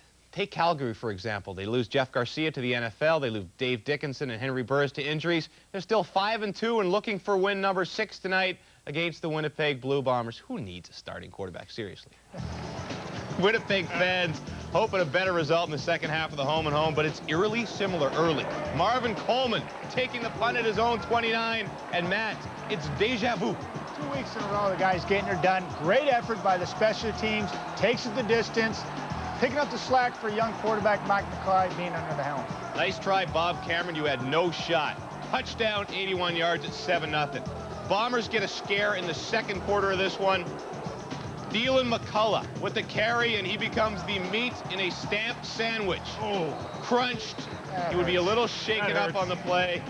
but he would return to the game. So without the running back, Bombers will go to the air. Kerwin Bell to Joseph Rogers, Chris. Oh, nice play. Looked too easy to be true. 4-yard TD, Bombers on the board. But Mark McLaughlin would extend the Stamps lead before the break. 3 field goals, this one from 44 yards out. 18-7 Stamps at the break. Bombers fans will spare you the rest. It was ugly. 36-11. They improved to 6-2. McCoy 3-0 now as the starter. They scored all sorts of different ways, Chris. And that is the key to Calgary Stampeders' success. So much emphasis on the quarterback, Marvin Coleman, the return for the touchdown. William Hampton, an interception for a touchdown. Alan Pitts, another interception. 8th quarterback, he scored a touchdown from team win by the Calgary Stampeders. Now, for several guys tonight, though, Matt, football not the most important thing. It's not. TSN would like to extend their certainly best wishes to Dave Ritchie and his family. His mom, Ida, is certainly very ill for the last 18 months. She's been struggling with cancer. Andre Strode visited his father, who's also struggling with cancer. I'd like to extend our wishes there. On the other side of the ball, in Calgary, we've got Travis Moore, wide receiver. His brother, safety for the Cincinnati Bengals last week, cracked a vertebrae in his neck. We'd like to extend our condolences to that family and continue to wish him best on his recovery.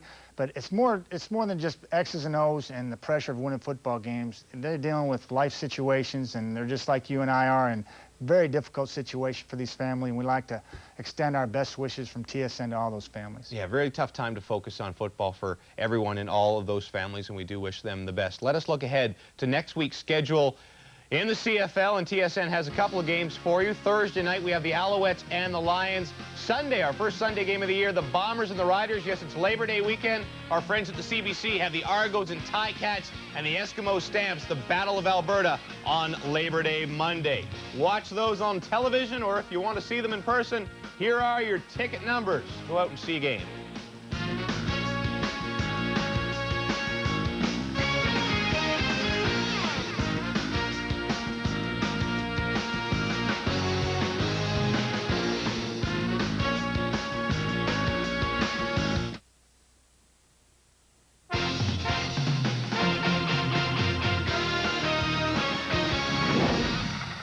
Welcome back to the halftime show. Well, Greg Mons has the lead, 16-7, wanted his team to perform much better at home. Not so bad, but you're in the lead, and that's not bad at all. Our Farhan Lalji spoke with BC's head coach just a few minutes ago.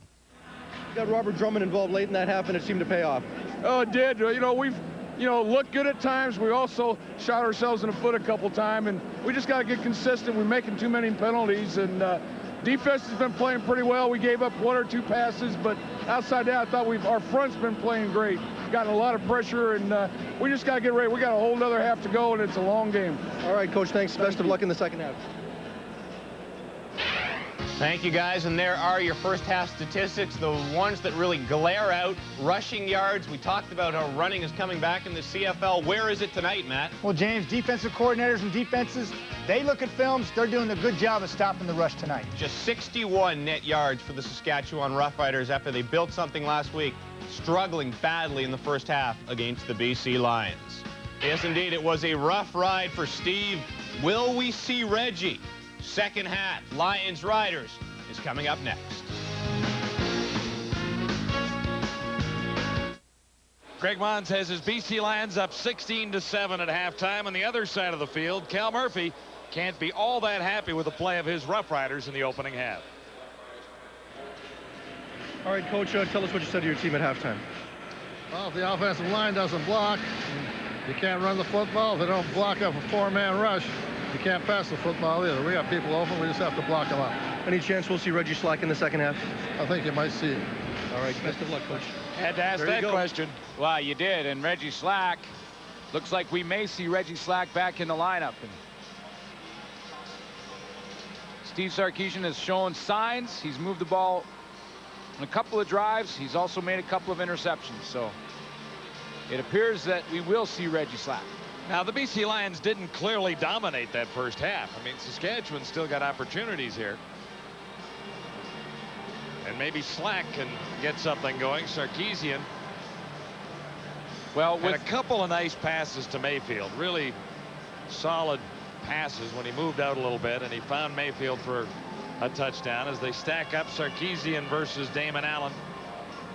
Well, there it is. I mean, you know, it's sort of a workman kind of night for Steve Sarkisian. 117 yards. He threw the bad interception to Reggie Carthon.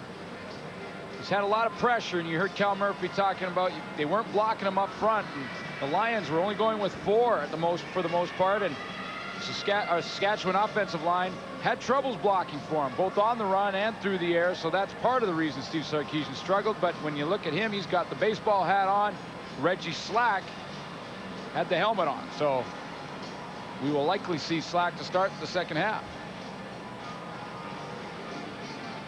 He looks like he's about to go back into the game. Missed the last couple of weeks, and actually lost his starting job to Sarkisian about 4 weeks ago. Here's Jimmy Cunningham. Whoa, nice run by Cunningham. He's out to the 45, make it the 46-yard line. Super way to start the second half for the Lions. Yeah, I just was going to mention it was against the BC Lions that Slack did lose his starting job to Steve Sarkisian, and that was when he sat on the bench the whole game, and then, of course, missed that flight to Hamilton, and then that's when it all became public about his dependency problem. Seems to have that under control. He did have a calf injury, and that seems to be better in a hurry, and he's back in the lineup. It'll be a moment or two before he gets his hands back on the football. The Lions offense is out there now. BC leading by 9, second half just getting underway at the stadium at BC Place. Damon Allen just shovels it ahead for Robert Drummond, and Drummond turns it into almost a first down. He might even have it there depending on where they spot it. You know, Damon Allen looked a little bit like, you know, Magic Johnson or something on the play, because he was trying to throw that shovel pass, and that's an underneath pass. There's the fake. Now Drummond comes to that. That's supposed to be an underneath pass, but he can't get it underneath Colin Scribner, so he does a little hook pass over the top, just a little ad-lib by Damon Allen to get the ball to Drummond. And Drummond comes up a half a yard shy of the first down. He'll have it now. Wrapped up by Colin Scribner, number 72. Alley also on the bottom of the pile, and so is middle linebacker Ken Benson playing in his second game for Saskatchewan. Not quite what we were expecting from Robert Drummond, but there's a half to go. In the games the Lions won, we mentioned that Robert Drummond has over 100 yards. He averages 20 carries a game in the ones that they've won. In the ones they've lost, that drops to 8.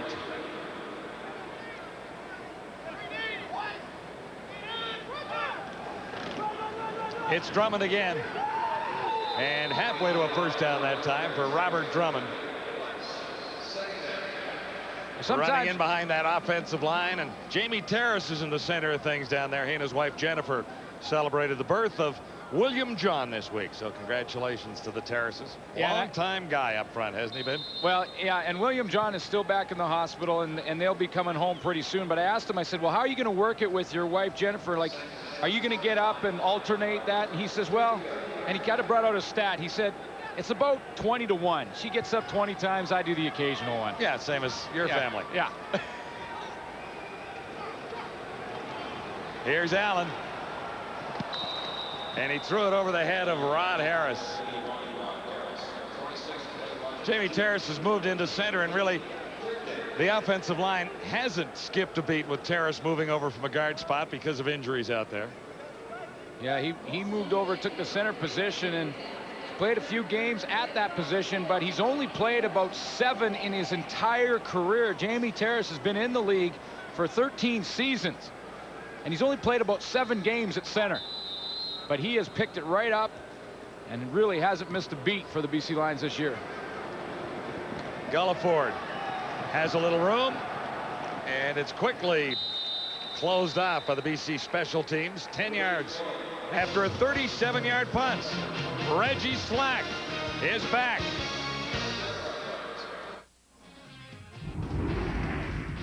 CFL Live on TSN is brought to you in part by Gatorade. Is it in you?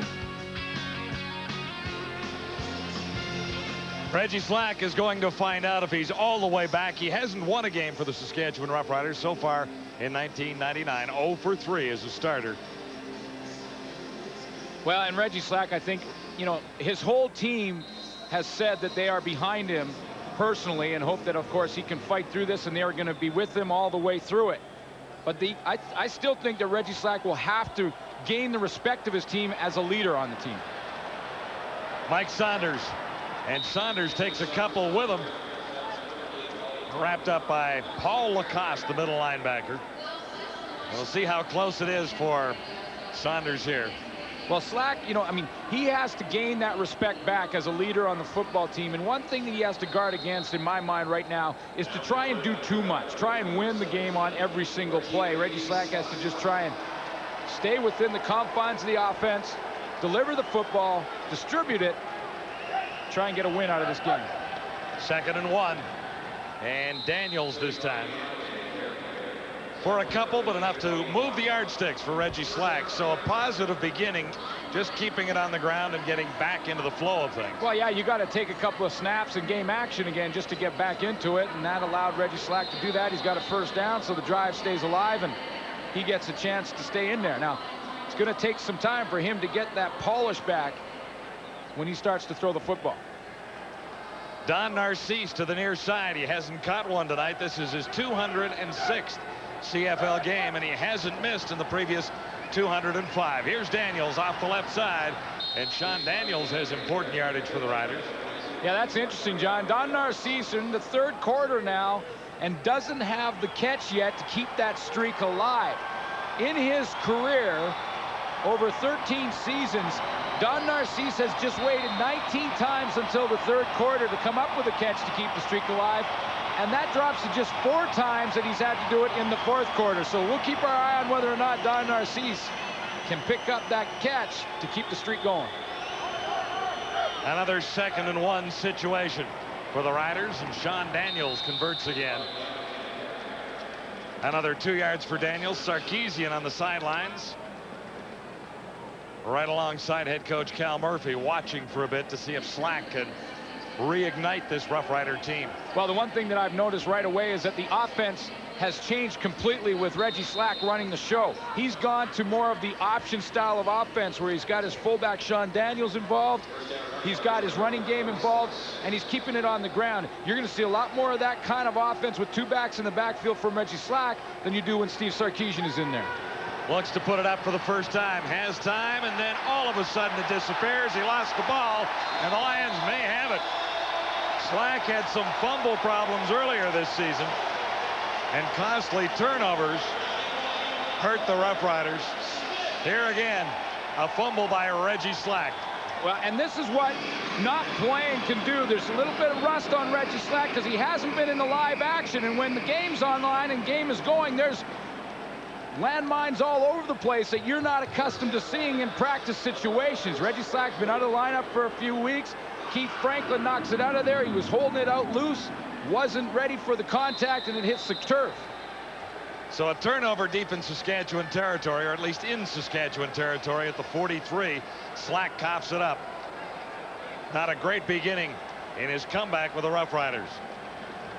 Lions really have to smell blood here and find the end zone.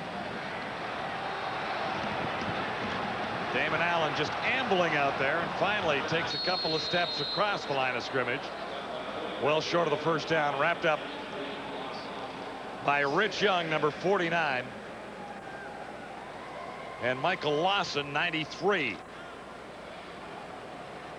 You know, one of the things that has helped the Saskatchewan secondary and the Saskatchewan defense has been the addition of Glenn Rogers Jr. to the lineup. Glenn Rogers has been in Saskatchewan for a couple weeks now. Really hasn't seen a whole lot of playing time until last week, and then in this game here tonight. With BC Lions going to the spread offense and Drummond not as involved, Glenn Rogers gets more chance to play. Now, he is a veteran and he's a playmaker, and that's one of the reasons that they got on track with interceptions last week.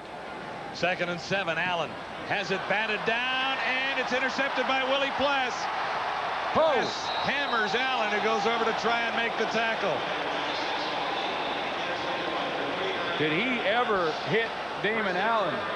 It looks like he's hurt at the bottom of the pile, but he delivered the blow when Damon Allen went over to make the tackle. He lowered his shoulder and put his helmet right on Damon Allen's chin. Watch the end of the play. There's the tip.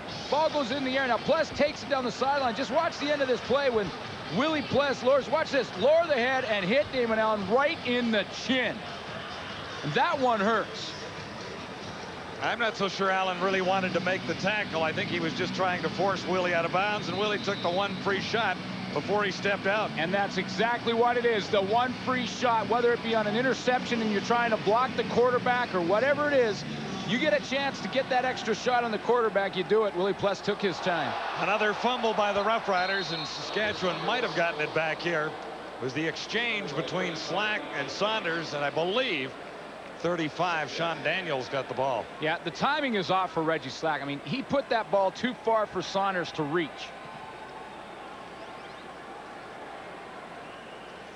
Back-to-back fumbles for Reggie Slack, or at least he was involved in them anyway. I'm not sure that he actually fumbled the ball there with Saunders or not, but yeah, it they looked didn't like handle the exchange. No, yeah, and he put that ball way too far for Saunders to get the handle on. It bounced out of there. Reggie Slack just doesn't look like he has his timing back. He took a lot of the reps this week in practice. He hasn't put it up in the air yet. 2nd and 11, Saskatchewan. After the turnover, they're near the BC 45, and Slack won't get this one away either. When you're playing against the quarterback, even if he's a veteran who hasn't seen a lot of game action recently, you want to send a lot of pressure, and that's what the BC Lions are going to do with Reggie Slack to see if he can pick him up. Look at everybody on the line of scrimmage. Not hiding anything. We're coming. That's a message from the BC Lions. Roger Harper off the edge along with Paul Lacoste. Reggie Slack doesn't have any chance to look downfield to his hot route. Now, that's his option. When Reggie Slack sees the blitz coming, he's got to look to a guy like Dan Farthing or Curtis Mayfield, get rid of that football in a hurry. But if your timing's off, all you're looking at is a wave of white shirts coming at you. Now the adventure continues for Paul McCallum, who's had a couple sail over his head. But he hammers this one deep to Cunningham at the 9. Jimmy the Jet had a great week last week, including an 81-yard return. So far this week, the Riders have hemmed them in. Third quarter continues at BC Place. This is CFL Live. Wall-to-wall football tomorrow night on Adidas Friday Night Football. Toronto-Montreal will watch if this young man can continue with his heroics. Dan Giancola for the Argos. They've had a great run, and so has this team.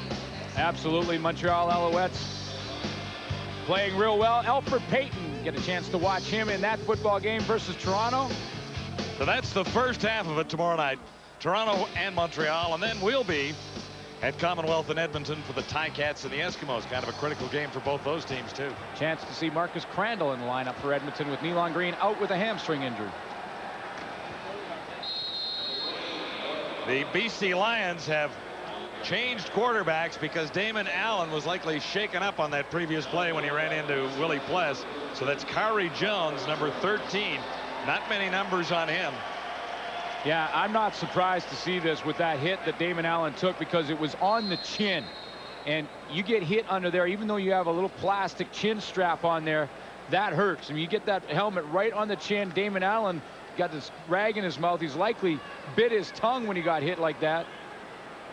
Have to try and shake that off and see if he can't get back in this game. Khari Jones has completed just one pass out of 3. And he almost gave that one away to Eddie Brown. Brown was there, couldn't make the catch. And so was Doug Crabb. Douglas Crabb had a great game last week versus the Edmonton Eskimos. He kind of got things started when he stole the football from one of the Eskimo receivers, Donnie Ashley, and took it in for a touchdown. He really took the loss in Hamilton personally when Hamilton blew Saskatchewan out. He felt it was his responsibility in a lot of ways, and since then has just elevated his game. And now we've seen back-to-back examples of Douglas Crabb playing pretty good football. 2 and out for the Lions. Allen is on the bench for now. Here's Lou Pasaglia sailing one out to the 50-yard line. It's Mayfield waiting. And nowhere to run. Strung right out of bounds for a 4-yard return after a 46-yard Pasaglia punt. Reggie Slack has to get it back. He's got the ball right now. Hang with us right after the game tonight for the TSN Turning Point, brought to you by Mr. Lube. Reggie Slack has looked rusty, but I don't suppose that's a big surprise since he's taken over in the second half for Steve Sarkisian. Well, Cal Murphy said when he took all the reps that he looked very good running the football, so it's not the calf injury that he talked about a couple of weeks back. He just looks a little lethargic at this point and hasn't had a whole lot of opportunities, and can expect a little bit of rust when you haven't played for a few weeks. Riders first down. Slack puts it up for the first time and well off the mark. Eric Gulliford being covered by Eric Carter. Eric Carter must feel like a forgotten man in the BC secondary. I mean, Eric Carter in game 1 has 3 interceptions, and then since then hasn't seen the football very often. It's really averaged out to be about 1 pass in his area or to his man a game. Makes for an easy night out there. But well, you know, it makes for an easy night, but that means you're doing your job. If you're talking about defensive backs, more times than not, you're talking about getting beat. And right now the matchup is Don Narcisse on Carter. Narcisse still looking for his first catch of the ball game. Slack buys a little time and has Saunders sliding out of the backfield. Saunders lost the ball, but after he stepped out of bounds. Dale Joseph is arguing that that ball came out of bounds and he touched it as it went out of bounds. Saunders catches it out in the flat, and Dale Joseph is pursuing. You can see Saunders come up with the football. Now Dale Joseph is coming from the right of your screen. Now when the ball comes out, is Mike Saunders out of bounds? Tough to see from that angle. Dale Joseph does touch the football. Here he comes from now. That ball, well, it's kicked out. It went off his foot, and that shouldn't count, right? No, when it's kicked out, it goes back to the offense. Yeah. Off your hand, and you have possession. If you're the last to touch it, Slack over the middle. And there it is for Curtis Mayfield. So Slack has got a little something going here now. That's what I say. He didn't have a lot of opportunities. A couple of series that he fumbled the ball once and then had a bad exchange to Mike Saunders once, fumbled the football, but it looks like he's starting to get a little of that rust off in this series. Deliver a couple of throws that were completed. Narcisse to the far side. 4:18 to go, third quarter. Lions on top, 16-7. Riders set up just outside the 30, and there are flags everywhere. Looks like Independence Day. Or Canada Day. Yeah, it's got to be Canada Day. I should have said that. Yeah, you're right. Legal procedure. Saskatchewan number 50. First down repeated. Well, that's Rob Lazio. Rob Lazio comes in to the lineup when Saskatchewan goes with that big team more times than not. Playing in there at the guard position, and the fullback Sean Daniels will move up to the tight end. So it's 1st and 15, Riders at the Lions 38. Slack has Sean Daniels, and Daniels got a block. He's got half of it back. 3 fakes on the play. Reggie Slack has to go with 3 different fakes before he delivers his screen. Let's count the fakes. Here's one, the fake handoff, then the fake hitch screen to the left, and then the regular fullback screen back to the right. 3 fakes. Got to be a math major in the secondary now to figure out which way that ball's going. 1, 2, 3, 4, carry the 2. Only got 6 yards, 2nd and 9. Riders at the Lions 32. Trailing by 9. Slack at the controls. Farthing couldn't get his hands on it, and markers again. Oh, Mike Saunders and David Benefield are going at it over there. Well, the play was well over.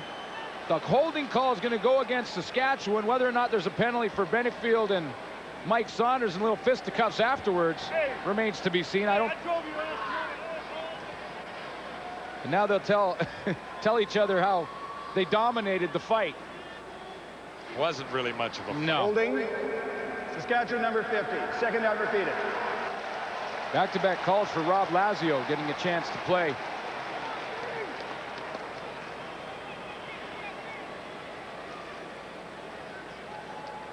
So 2nd down and 19 now. Greg Mons can't be all that secure with the lead that he's got right now because Slack has ignited the Roughriders a little bit on this drive. And Saskatchewan has an opportunity here to come away with some points. Back at the 42 now. Slack Gets back in a hurry, has it batted loose, and he's lucky to get it back. So he's fumbled twice. Mike Saunders got David Benefield fired up. You see, he's fired up now. He was in there talking to Mike Saunders, telling how he dominated the fight. He comes off the edge, and he is fighting for this football. Watch him working on Daniels. Gets to the outside, and with his right arm, strips that ball out of there. You don't want to get David Benefield fired up to where he's coming, breathing fire. Because he can dominate from that position when he's coming. And I see he's fired now. He's talking to everybody. He's telling everybody first about the fight and then about the strip. So McCallum is in. The Riders can't get any closer than the Lions' 45. Better snap, no problem with the kick. There's a flag down in the return area. Cunningham is down as well. Dropped to the turf by Curtis Gallick. Now let's check out what's up with Damon Allen. Farhan. Well, John, I guess that's the last time Damon Allen's going to try to tackle Willie Pless again. To quote a specific medical term, the doctor says he's a little foggy right now. His bell is rung. Damon told me he would like to go back into the game, but the doctors are going to let him clear out the cobwebs. They're going to reevaluate him in about 5 minutes, and we'll keep you up to date. This is the hit. Willie Pless lowers his shoulder and gets the top of his helmet right on the chin. And that's the chin that Damon Allen's kind of holding. Make sure it's still there. Yep, I feel it there. I can feel it with my hand, but I can't feel it any other way. Too many men. BC. No yards. Saskatchewan 26. Repeat third down. Now this is potentially disastrous for the Saskatchewan Roughriders, and I'll tell you why. When I used to play way back in the old days when you took your helmet out of your back pocket, it was leather. Folded it I up. was on the punt cover team. And when you got a penalty after you just covered a punt, you're coming back there trying to find the oxygen bottle. Because when you're covering punts, it's about a 30-yard fist fight, ballroom brawl type of thing. So now you have to cover another punt, and this is when you get one returned on you. So more difficult for the punt cover team in a situation like this. That's right. Obviously, because the return team hasn't done anything yet. Here's Jimmy Cunningham. And he has to field it back at the 5 to the 10. And that's about it. Stopped in his tracks.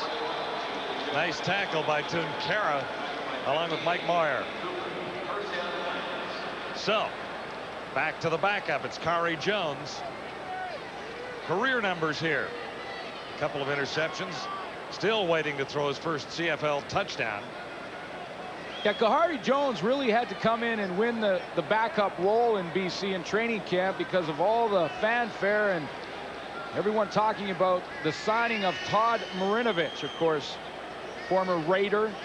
Most people familiar with Todd Marinovich's story. When he showed up in training camp, everyone thought that he maybe handed the backup job, but Khari Jones battled it off, and there's Marinovich with the baseball hat on. He'll be the next one in if something happens to Khari Jones. 1:53 to go, third quarter. Lions first down just inside the 10-yard line. And here's Khari Jones taking off. And pretty good hit there as he was grabbed by Ken Benson.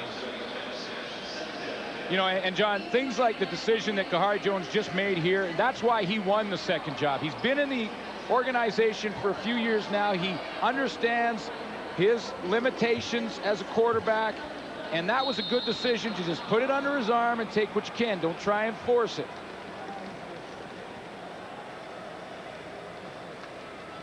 Give your team a chance. 2nd and 7 or 8. That's what he's looking at. Rushing yards for Saskatchewan, 38 for BC, 55. Not exactly what we build as a great running game tonight for both teams. Khari Jones, almost had his completion there as Jackson was covered by Todd McMillan, and Jones took a hit at the other end.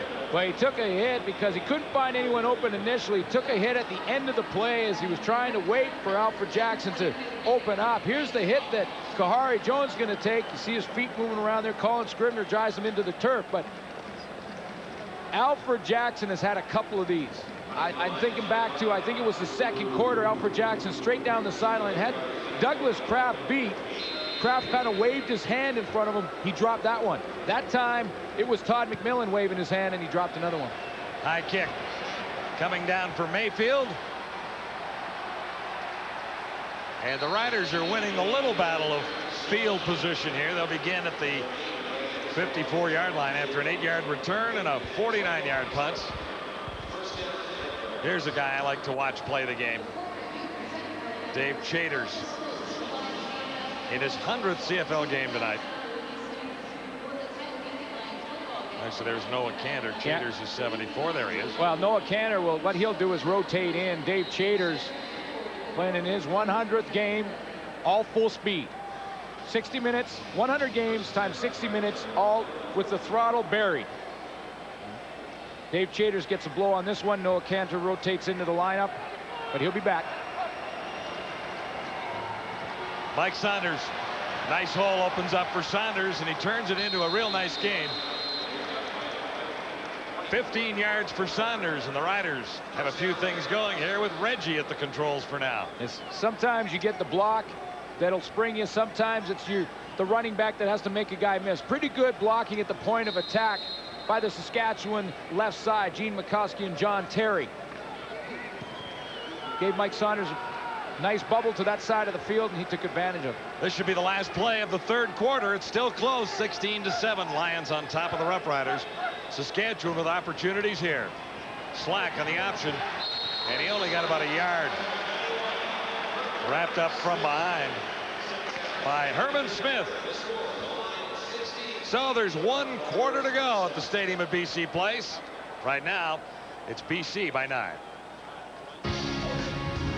You're watching the CFL Live, and we're at the quarter. Brought to you by 1-800-HI-IT'S-ME. It's the cheapest way to call. Collect.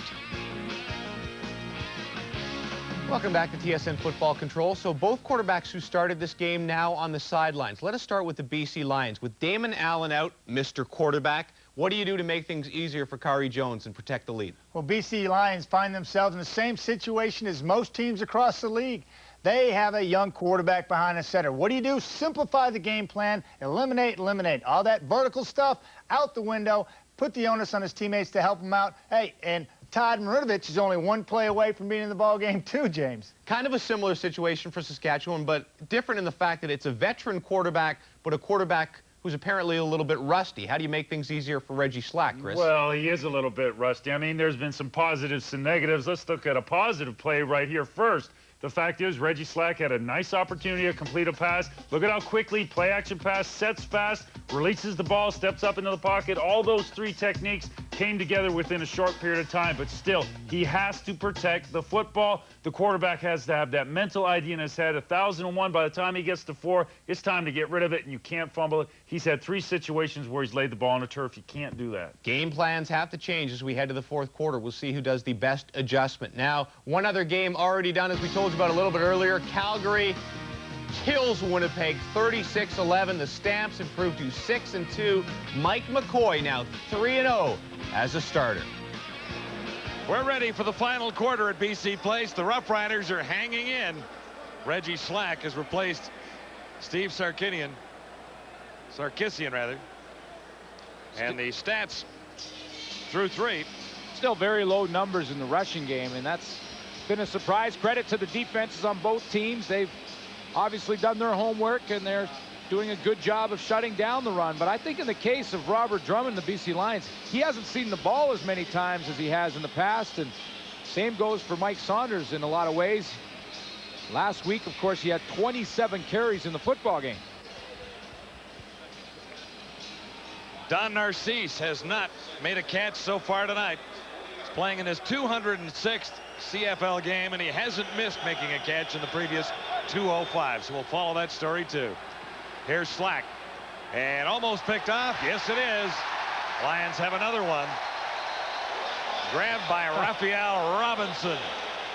3rd interception given up by Saskatchewan. 1 for Slack, 1 for Sarkisian, and 1 for the kicker, McCallum. Play is made, though, by David Benefield. David Benefield has been an important part of the defense for the BC Lions. We've seen him come after the quarterbacks for Saskatchewan a couple times. That time he's going to drop, and then he has the first crack at the football. He has both hands on it. Of course, David Benefield, not known for his catching ability. He tips that one up, and Raphael Robinson comes up with the easy interception on the tip drill. David Benefield's having himself a pretty good game. That's his 4th interception of the season, Robinson. And the Roughriders have coughed it up too many times tonight.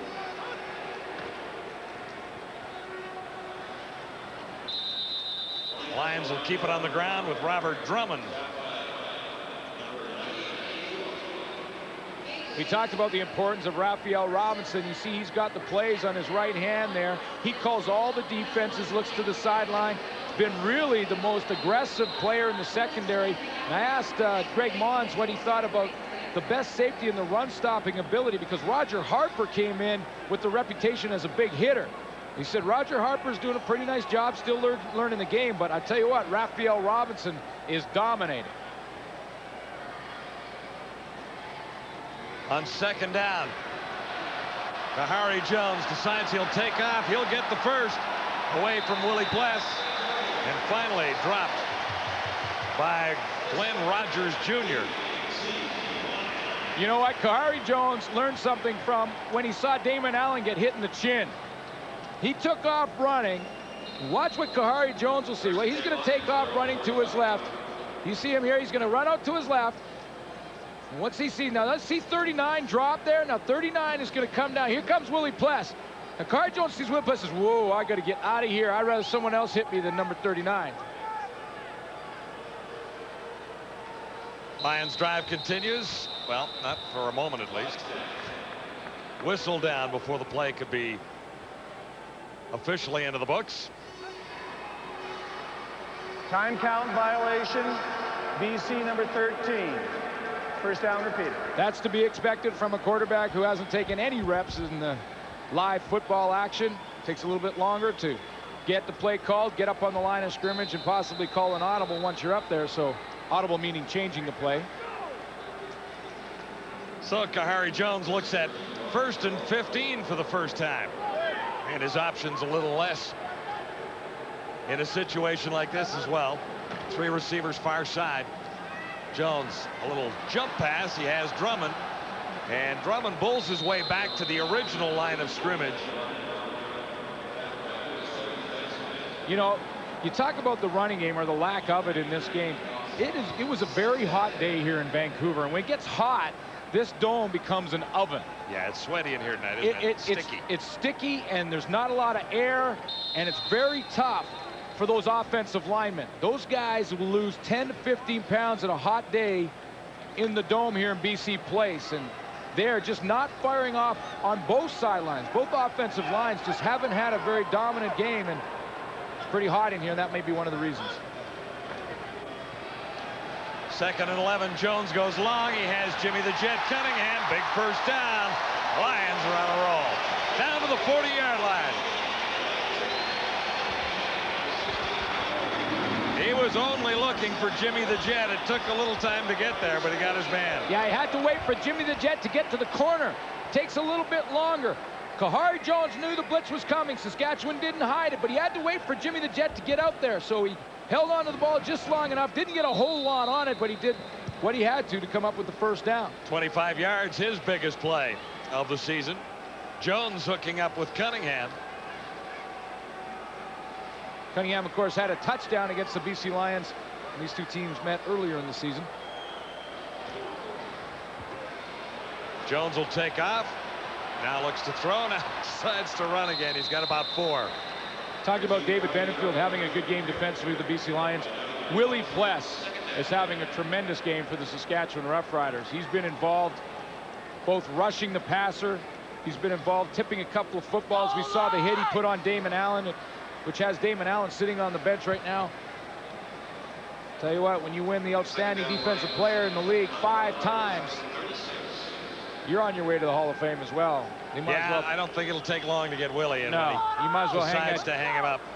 Hang that jersey up there.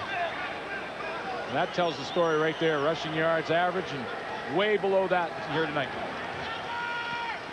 Kahari Jones. As Jackson. Oh! Man, Kahari got hammered. He lost his hat. You know what? The Riders had a good chance for an interception down here. A couple of guys had a shot at it.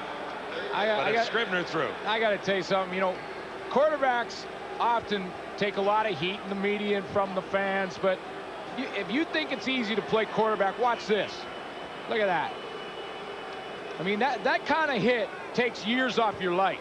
That's what that does. Scribner got through, and that's the second sack by the Riders. Yeah, Kahari Jones was slow getting up. Todd Marinovich, standing on the sideline, almost had to start warming up. I'm shocked that Kahari Jones got up from that. Lou Pasaglia will try a 43-yarder. No doubt about it. So the Lions add to their lead. Could be an important 3 points as we wind down on CFL Live. Here's what's on the line for the Roughriders. Ace Don Narcisse. In 13 seasons, he hasn't missed catching a pass in 205 consecutive games. We're into the fourth quarter, and he hasn't made a reception tonight. Only 4 times in those 205 games he's had to wait till the fourth quarter. He only has 10 minutes left in this football game to keep the streak alive. Riders have the ball. And here's Mike Saunders wrapped up, and another marker flies. Johnny Scott's had a nice night for the Lions. Yeah, he has. When you think about this right now, probably in the back of his mind, Don Narcisse is thinking about that record a little bit. You know, and the game is still in the balance, and obviously he wants to win the football game. That's his first priority. No one else on the team, including the quarterbacks, are thinking about Don Narcisse's record, right? But in the back of his mind, he's thinking about it. You know, I don't have much time left. I haven't got it. That's a long streak that may come to an end here tonight. Some credit has to go to Eric Carter and Derek Lewis as well. Absolutely. Narcisse cut a couple of nice passes last week. He already had his consecutive game streak intact when he caught one in the fourth quarter that really provided the Roughriders with the opportunity to win. Second down. Reggie may not get away this time. He does from Benefield, and Slack powers his way out near a first down, and that's a critical play for Saskatchewan. It looked like the Lions had them all wrapped up, but somehow they called off the Dogs. And now I know for sure that Don Narcisse in the back of his mind is thinking a little bit about that streak, because he was desperate to try and get Reggie Slack to notice him. You see him break across the middle. Now Eric Carter's there. He sees the zone. It's a zone coverage, so he passes him off to Raphael Robinson. Now with the scramble, watch Narcisse trying to find an open area, and he's waving. Come on, give me the ball, give me the ball. He doesn't get it. Reggie Slack takes off running, but you got to know he's thinking about it. Slack got enough for the first down. Riders are set up at the 45, trailing by 12. Slack looking to Narcisse. No, to Mayfield. He makes the catch. And this drive will continue as Mayfield has another one. He's going to get a little bit of a rhythm out of Reggie Slack now. He's found Curtis Mayfield. Mayfield has really been the only threat from the receiving corps, other than maybe a couple of passes to Mike Saunders, who comes out of the backfield, obviously. But Mayfield has been the go-to guy here tonight. Narcisse to the far side of the field, flanked out of your picture right now, and that's where Slack looks. There it is. 206 games with at least a catch. You knew it was going to happen. Well, you got to get him one. You knew it was going to happen. Well, now with this pass, I know that Reggie Slack can't be thinking about it, but that looked like that was a setup just to get the streak going, just to make sure the streak stayed alive. Yeah, 4-yard gain. Not a milestone catch in other ways, and it really wasn't a thing of beauty, but no. The streak continues. Little milestone, yeah, little. 2nd and 6. Riders are 12 behind, and Slack has an opportunity for the first down here, and he takes it. Slack still standing. Narcisse threw a little block in there, and it turns into a pretty nice gain of 24 yards. So Reggie is on a bit of a roll now. Riders still have lots of time. 7:41 to go, fourth quarter. This is why Cal Murphy likes to have Reggie Slack in the lineup, and why they want to back him and make sure he can play some more football in the green uniform, because Reggie Slack can make you miss. Reggie Slack has powerful legs when he runs the football. That's why he had his success when they made their run in '97. It was from him running the ball. He had a good year last year running the football. 650 yards in '98. He's got to run it for them to have success offensively when he's calling the signals. On first down, Slack missed the target. Eric Gulliford.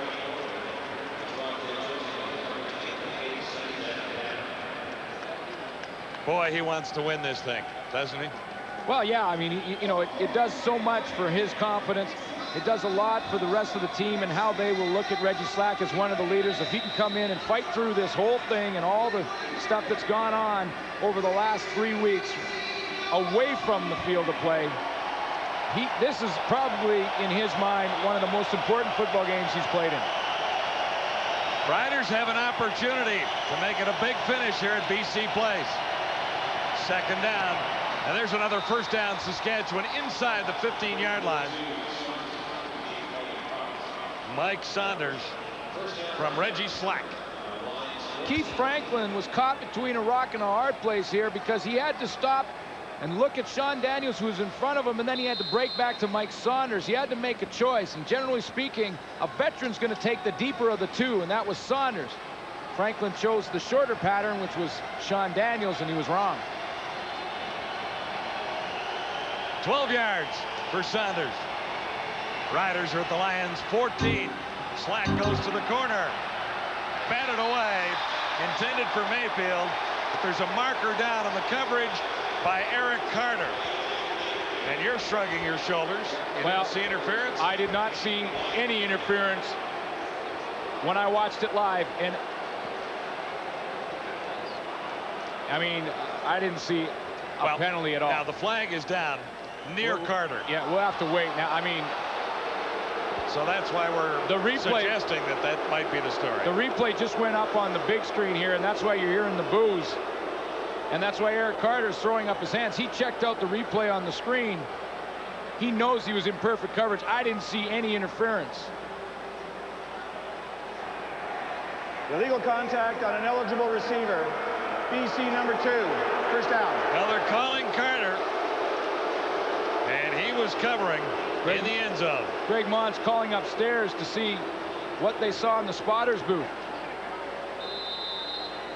Well, that's not pass interference, flat out. He did make a little contact there with his right hand. No. But it didn't look like it really. No, John, no way. No way. No, but there was a touch. Yeah. I mean, that's all I'm saying. Yeah, he bumped him, but no way that is pass interference. No question. That was a terrible call. Riders will take it. Slack fumbles another one. And he's hammered one more time by Keith Franklin, who had him on the ground and just pinned him. So Slack has had the dropsies here. One of the coaches before the game threw out a little saying to us. He said, you know the old saying, you'd rather be lucky than good? He said, well, with the officiating these days, you got to be lucky. And he's got a point when you look at that play right there, because that was just a straight-out terrible call. Eric Carter did not do anything to interfere with Curtis Mayfield, and it's given Saskatchewan a chance to put a major on the board. Riders looking at 2nd and 10. Here's the heat on Slack. Flags are down again, and he won't get it away.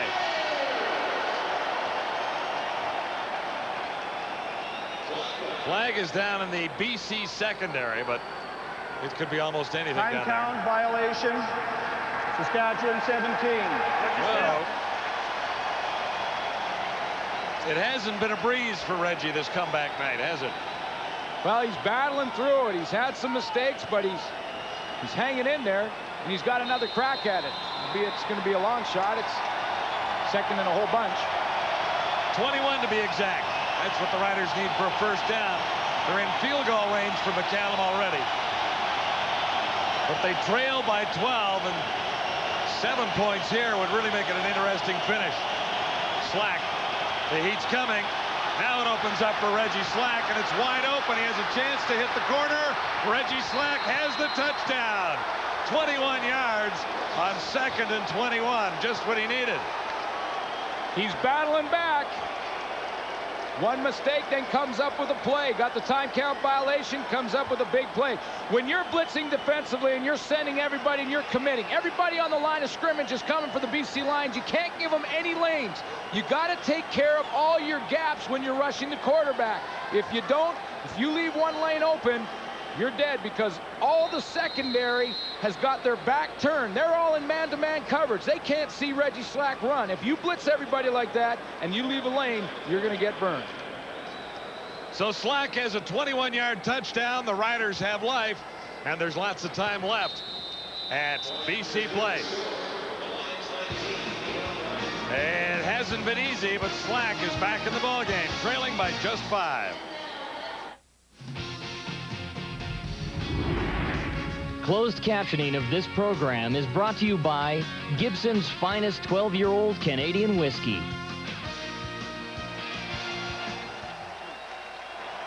Well, Cal Murphy has an opportunity here. His Riders have driven for a touchdown. Yeah, big time opportunity. He's going to rally the troops and make sure that they understand if they get the ball back, the time will be down likely to around the 2 or 3 minute mark. So he wants to get that offense together on the sideline, make sure they know their responsibilities in the hurry-up situation. Meanwhile, the Lions want a big return from Jimmy the Jet Cunningham, and they've got it. McCallum is the only one who can catch him now, and Jimmy the Jet heads for the end zone. Oh, baby. They don't get much bigger than that.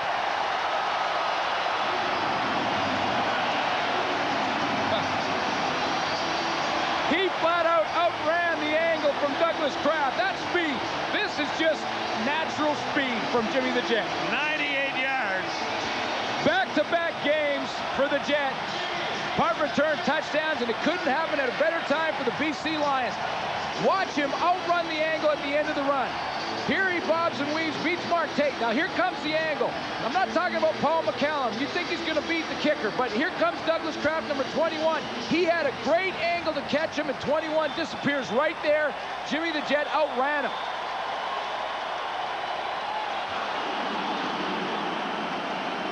I guess that's why they call him the Jet. 81 yards on a punt return last week, 98 yards tonight. And the Lions have restored their advantage with a long touchdown run. They'll go for 2 here. Damon Allen feeling a little better and back in the game. Arkel Trulock. He looked like there was someone on the grassy knoll. Kind of lined up and then just fell. There had to be another shooter here somewhere. No one touched him. He lined up and then just hit the turf. Favoring his right ankle, and the Riders already have problems up front if they have. And you know what? Trulock out now. They're going to be in big trouble with Neil Smith already shaken up earlier. And you know what, John? I think there was some confusion. And I think this is one of those, oh, I'll just look like I'm hurt kind of deals. Because there was confusion in the defense on the 2-point convert. I'm not sure that they knew what the call was defensively. So Arkel Trulock heard that there was some confusion and then just fell to the ground like... Well, like he was shot. Like he was shot, yeah. And now they'll do the old, yeah, let's pretend it's a cramp thing. Stretch it out. Well, just when it looked like the Riders might have a pretty good opportunity to put together one more drive and have an opportunity to win this game, the BC Lions have come back with a 98-yard touchdown run from Jimmy the Jet Cunningham. Yeah, there was confusion from the Saskatchewan defense, and here it is. Look at Willie Pless right there. Willie Pless is trying to run traffic back there. He's getting everybody running around. Looked a bit like a fire drill. Trulock looks at Pless and says, okay, we don't have our defense called. I'm going to go down. Well, we'll see if the strategy worked, if that is in fact the strategy. Damon Allen knew exactly what he wanted to do. Take it himself. Another 2 for the Lions, and that'll change the mathematics a little bit here. The Jet takes it all the way, 98 yards, and the Lions have a 27-14 lead. Jimmy the Jet has taken one 98 yards and restored the BC Lion advantage to a more comfortable 13 points. So we're ready for another kickoff here, and there's $1 million on the line, Glenn. If there's one more kickoff returned in this game, Iris Lees of Port Coquitlam will win $1 million. Oh, you think she's on the edge of her seat right now? Ah, yes. So right now, let's see how far. Well, not much there, so there might be another opportunity. Nikiasen is tripped up by the first man down. It's Donaldson. And this was a thing of beauty. Jimmy the Jet knew exactly where he wanted to go.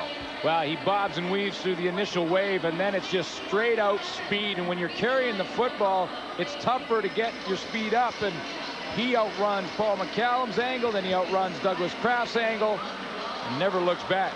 Well, just for a split second there when he knew he'd passed everybody. A little glance.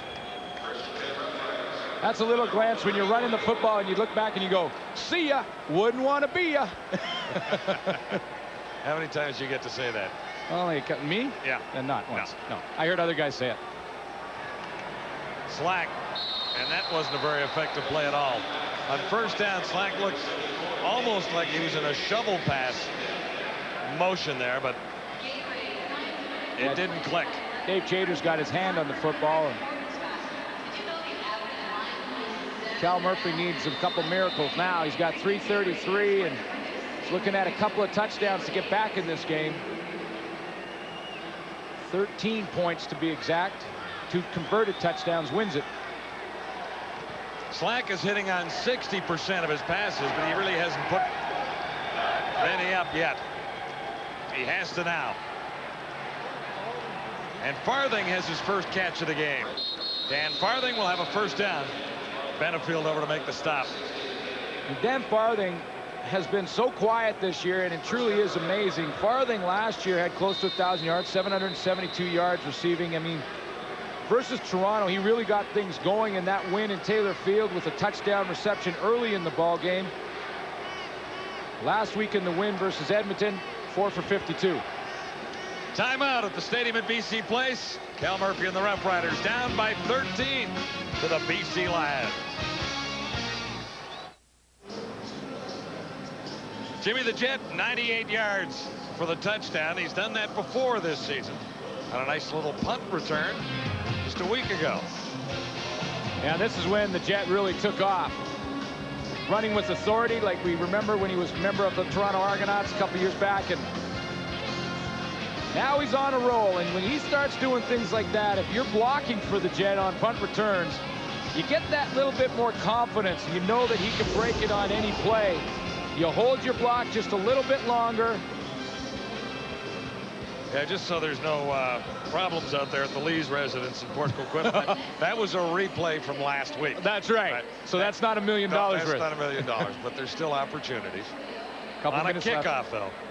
Has to be a kickoff return. Which means Saskatchewan would have to score, then kick it off to Jimmy the Jet, see if he can't do it again. Reggie Slack stands in, has Farthing, back-to-back catches for Farthing, and he fights his way to the 55. 13 points separating these two teams. Riders go to the hurry-up. Well, while the Jet was running back that kick, the Riders were over there huddled up on the sideline going over this very scenario, and that's the hurry-up offense. Make sure everyone was on the same page because they got to score a couple times. Slack won't get it away, wrapped up. Guess who? Benefield there. Lots of sacks by the BC Lions. That's number 5 on the night. Well, coming into the game, they had just 10 sacks as a team, which was dead last in the CFL. But I mentioned earlier that they were getting a lot of pressures and playing pretty well up front. Herman Smith, David Benefield from the right of your screen, just with straight speed, beating Ben Fairbrother off the edge. Slack on 2nd and 12. He'll have first down yardage. It's a question of a penalty. I think they're going to bring it back. Couple of markers on the field. Holding. Saskatchewan number 50. Second down repeated. Been a tough night for Rob Lazio. Yeah, he's been called a couple of times. 3 times his name and number have been mentioned.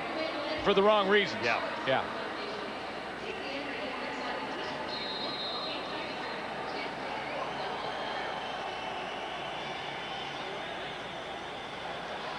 So a tall order now, 2nd and 22 for Slack and the Riders back at the 43.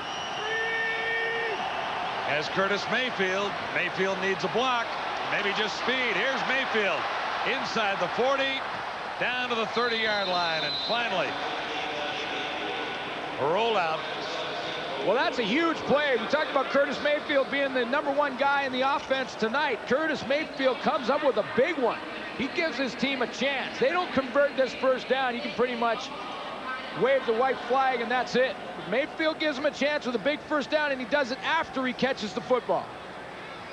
39 yards for Mayfield, setting the Riders up inside the BC 30. Slack with time goes for it all. He's got Don Narcisse. 28 yards, touchdown. It's not over yet, Saskatchewan. Oh, what a great move by Don Narcisse on one of the best corners in the game in Eric Carter. This was set up one-on-one, no question where Reggie Slack wanted to go with the football, and Narcisse had gone down the field, giving Eric Carter a little bit of an out cut, and then took off. A little bit of the out and up, and got in behind Eric Carter. So the Riders come back. Slack good on 10 of 14, 151 yards, the 1 TD there, the 1 interception earlier. Paul McCallum adds 1 more to Saskatchewan's total. Yeah, great move by Don Narcisse. Many have said that he hasn't got quite the speed. Watch the little out move and then down the sideline. Little break out there, just a little lean with the right shoulder. That got Eric Carter's momentum going the wrong way. Then he turns it up the field and is wide open. That's the catch that Narcisse will be thinking about and remembering for his 206 consecutive games, with at least 1. Not that little 3-yard hitch pass or whatever it was. But listen, Narcisse caught big passes last week too. Kept the drive alive in the win over Edmonton, and he keeps the Riders alive here because there's an opportunity. 2:01 to go. That's lots of time. 6 points the difference on the scoreboard, and that can be overcome. And you don't beat Eric Carter very often. I mean, Eric Carter, we talked about, is averaging about 1 ball in his area a game because, you know, quite frankly, people don't go after him very much. Eric Carter got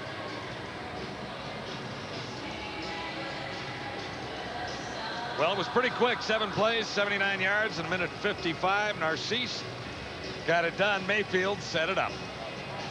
Yeah, Mayfield gave him a chance with that big 39-yarder after the fact. After he caught the ball, he got a lot of those yards. And that was second in a whole bunch.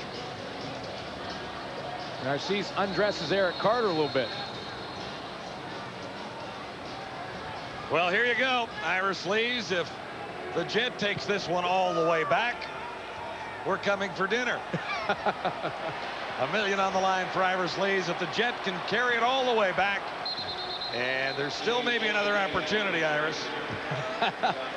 Well, but time is running out on you, just like the Roughriders, if they don't get the ball back here. Yeah, it'll be interesting to see Damon Allen coming out.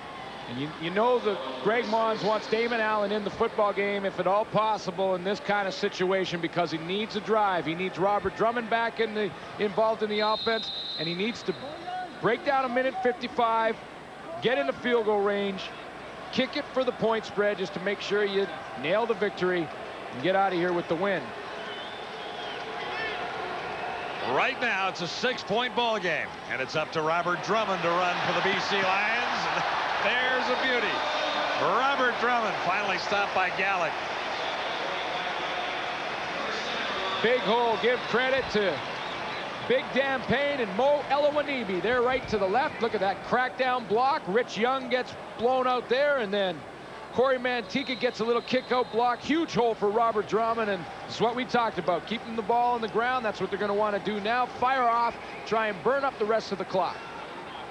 22 yards for Drummond, and valuable seconds off the clock. Drummond might be busy on this drive. Not quite as successful that time. The Riders were waiting. Talked about keys to victory for the Lions, and they're closing in on locking this one up.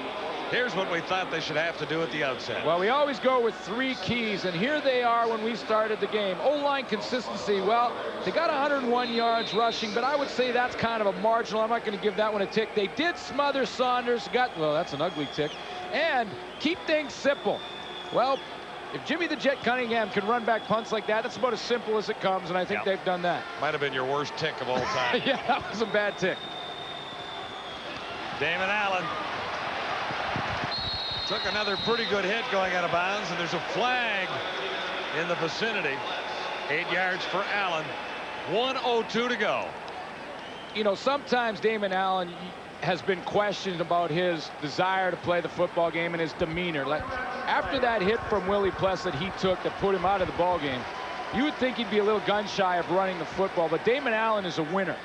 Willie Pless was bearing down on him again on that play. Watch Willie Pless fly over there and get involved. I mean, Willie Pless flowing to the football. Damon Allen knows that that's the guy that put him out. Moyle Wanibi trying to give his quarterback a little bit of help, but Damon Allen, you would think, would be a little gun shy, and he ran in there pretty good. And that's Willie again in the vicinity. Flag was dropped in error on that play, apparently. 1st and 10. Lions, Saskatchewan 39, just trying to finish things off here. Nice move by Damon Allen. Running to take a few seconds off the clock. He's almost in range. 53 seconds remaining.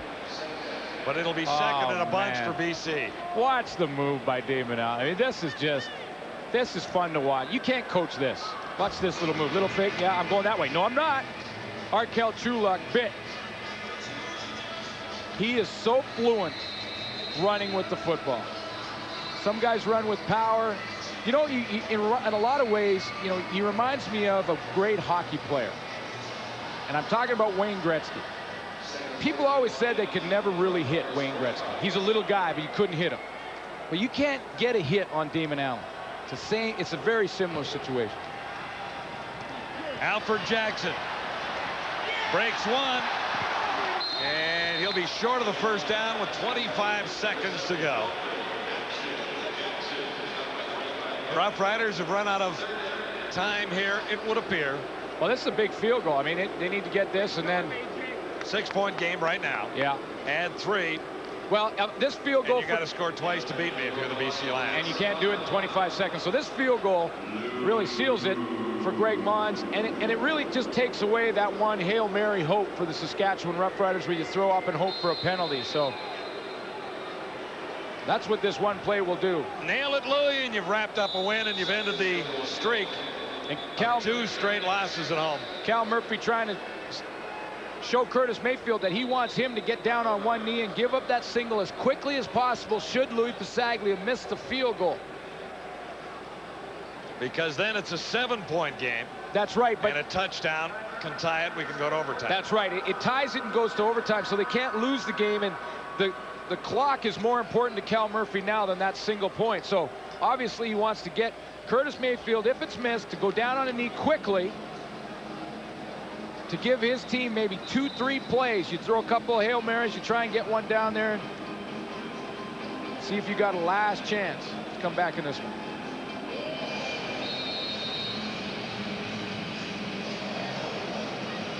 And you call the timeout to ice the kicker, but it's hard to ice a guy who's been around for 24 years. Yeah. All right. He's seen it all. Kicked the game-winning field goal on this field to win a Grey Cup in '94. Has one here that is a little wide, and Mayfield does get down. Now 14 seconds to go as Reggie Slack got another miracle. Well, there's the chance that Murphy was looking for. A chance to tie it up. Well, what they're talking about now over there, Slack and Cal Murphy are saying, okay, we probably got time for 2 plays.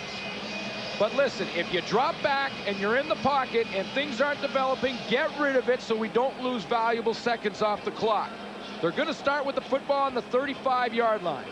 You're going to try. You want to get about 15, 20 plays. One thing you do know is the BC defense is going to be playing well off, way deep. So a 25-yard out pattern, something close to the sideline, is realistic for the Saskatchewan Roughriders. You get out there, you stop the clock, and you have one more play to go back to the end zone. You put everybody on one side of the field, send them down about 40 yards. Not bad for a half of football, and the first couple of series for Reggie Slack were not very, well, they weren't error-free. No. But he did come back and gave his team a chance, and he's still out there battling, down by a touchdown. Slack and the Roughriders have a couple of opportunities here. Slack looks for the release man. He's got Narcisse far side. He gets down. Narcisse just gave him another chance because Narcisse could have kept running for extra yards, but there's only 6 seconds left. So now they'll do the Hail Mary pass where they put all the receivers to one side of the field. They're all going to come to our side, try and throw it up there and hope you either get a tip, a deflection, or a penalty that gives you one more play. That's the plan. 6 seconds to execute it. Lions are all deep. Riders send all the receivers down. And here it is, Hail Mary. Mayfield can't come up with it. Zeros are on the clock. No catch, no interference, no flag, no foul. No hope for Cal Murphy and the Saskatchewan Roughriders. And the BC Lions and Greg Mons snapped that losing streak at home. They lost their last 2 here at BC Place Stadium, and you know what? He'd probably be the first to tell you it wasn't pretty, but they all count.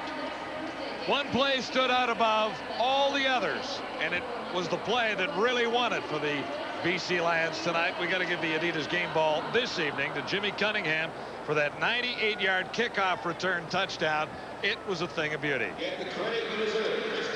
So the Lions continue to roll along. The Riders are hoping the Eskimos lose their game tomorrow. There's your final from BC Place. We're back in BC. Time now for the TSN Turning Points. In the 4th quarter, the Riders had closed the gap to just 5 points, and then Jimmy the Jet Cunningham was cleared for takeoff. Whoa. And he did in a big way. Huge touchdown, and that's why the Lions win, and that's the turning point here tonight. Cash donation will be made to the Coaching Association of Canada for the training and development of Canadian coaches in amateur sport on behalf of TSN and Mr. Lube, doing it right before your eyes. Lions hang on for the win thanks to Jimmy the Jet Cunningham. They win 28-21 on CFL Live from BC. CFL Live on TSN is brought to you by Castrol GTX Drive Hard. And by Molson Canadian. Here's where we get Canadian. So we are halfway through week 8, and we start to see some separation between the good and bad teams in the CFL, or at least the stronger and weaker teams. Calgary and BC improved to 6-2 tonight. Winnipeg and Saskatchewan both drop to 2-6. We have 2 more for you tomorrow night on Adidas Friday Night Football. It all starts off with the rematch between the Owls and the Argos, 7 Eastern, 4 Pacific. Battle for first place in the East. The Argos can tie the Owls with a victory. And the second half of our game, Doug Peterson and the Eskimos hosting the Hamilton Tiger Cats. Coming up in a half hour, Sports Desk with Dutch and Dave. Vlad Guerrero, 31 and counting. But up next, some auto racing. It's the Canadian Rally Championship. Lions improved to 6-2. The Jet took off, picks up some major air miles. On behalf of Matt Dunnigan, Chris Schultz, and the entire football crew, thanks for watching. This has been a presentation of TSN, Canada's most watched sports network.